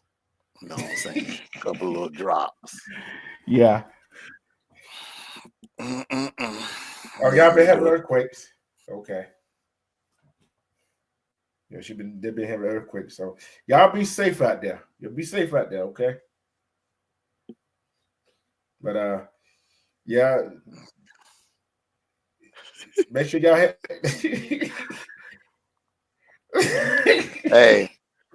Hey, that's why I said, well, I may do some drops tomorrow. See, I've been falling behind on my drop game. Yeah. I'm gonna do a couple of drops tomorrow. Hey, but hey, together, how's that working out for you? What I sent you in the email the other day. Have you tried it? She said she don't laugh so hard. She's so dumb on this life.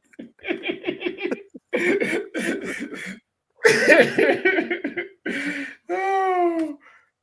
But yeah, we try to have fun. We had to end the show on a light note. Mm-hmm. You're gonna have fun with it together. You are going to have fun with it. I'm telling you. Practice on your pictures. That's what I did.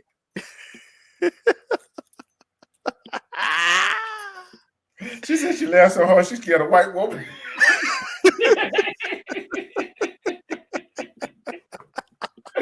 And she was in the store. See, that's what we do over here at 20 East. We entertain. And hey, like I said, we got a big announcement coming this month. Later this month. A huge announcement. Announcement coming later on this month. 20 East is going to the next level. 20 East Media Network going to the next level. Yep. And when that next level goes, and we still got to work on that other part. Mm-hmm. Bro, trust me, that'll all be locked down here real soon. I call it when it's over with. But she said she had to stop and lean over the cart and just laugh. That's how I be. That's how I be when I be watching TJ and 86K. One time, man, one morning, I was driving. I was listening to TJ. Man, he said something that was so funny, man. I had to pull over. And I was one morning, Russell Red was up on the panel. That fool said that this chick looked like the damn Cleveland Indians mascot. Boy, I had a wreck. Oh, that boy, that boy made me laugh so hard when he said that. See, with me, if I listen to what Eve doing her thing and you doing your thing, and I be listening to y'all, I be sitting in there. I had to have my earbuds in. I'll be laughing. Hell is he laughing at? You know that look, don't you? You know that look they give you, especially when they don't know what you're laughing at. And you look, hey, it look like you're looking at them, but you're really not looking at them. They looking at them like, is he laughing at me? I had to go outside, bro. I had to go outside.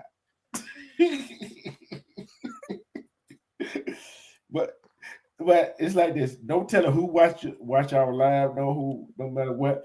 This live, you might want to share this live because it's very informative. Like we said, all this been PSAs. Except the last part was sports. The first part is PSAs. Battle line is watch the contract you signed. Don't get your money to no church unless you want to. And what was the other one? Don't be putting on no Klan costume. There you go. I don't care how mad you are with your people. Don't be going around putting on no damn Klan costume. And if you're going to put one on, put a white one on. Don't put the damn Ghost Rider one on. that fool put the worst one of all, man. He put the Ghost Rider goddamn Klan. The Ghost Rider, bro. Them Ghost Riders that was terrorizing the freed slaves back during Reconstruction. Yeah. We ain't messing with you tonight together. She trying to get us started. You see that, don't you? Oh yeah. Tomorrow, tomorrow we're gonna crank that up. It's April. April 1st. Yeah. 2 more minutes. It'll be April the 1st. So mortgage due, rent due. Yeah. Oh Lord have mercy. I wonder. Hey bro. Can you loan me $1,000 so I can pay you?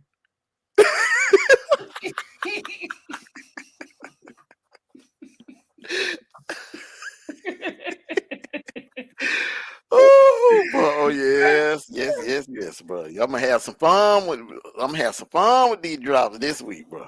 Well, I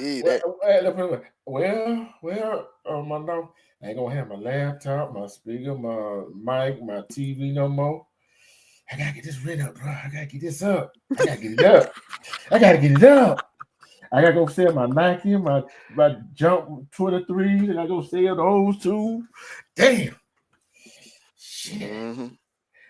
Gotta go sell them Spider-Man t-shirts, Spider-Man outfits that still got the tag on. Look, she paid no more. You know what she said? See, you got us started. Let's get out of here. It was about 1,000 shout out about those. Hey, appreciate everybody for coming out. Just all the PSAs, just write them down, take them down. Remember, file them in your head. But hey, just follow the PSAs. Thank you all for coming out. Like I always say, take care of yourselves and each other. There's more to come. 20 East is going to the next level, y'all. Yeah. And I want to say this right here. Love and respect yourself, because when you love and respect yourself, you can see through all the BS. And I know somebody gonna be BS tomorrow because it's the first the day, because it's that time to go to the office. And self-love is the best love, because who can love you better than you love yourself? Only you can love yourself. And stay true to yourself. Peace. We are out of here.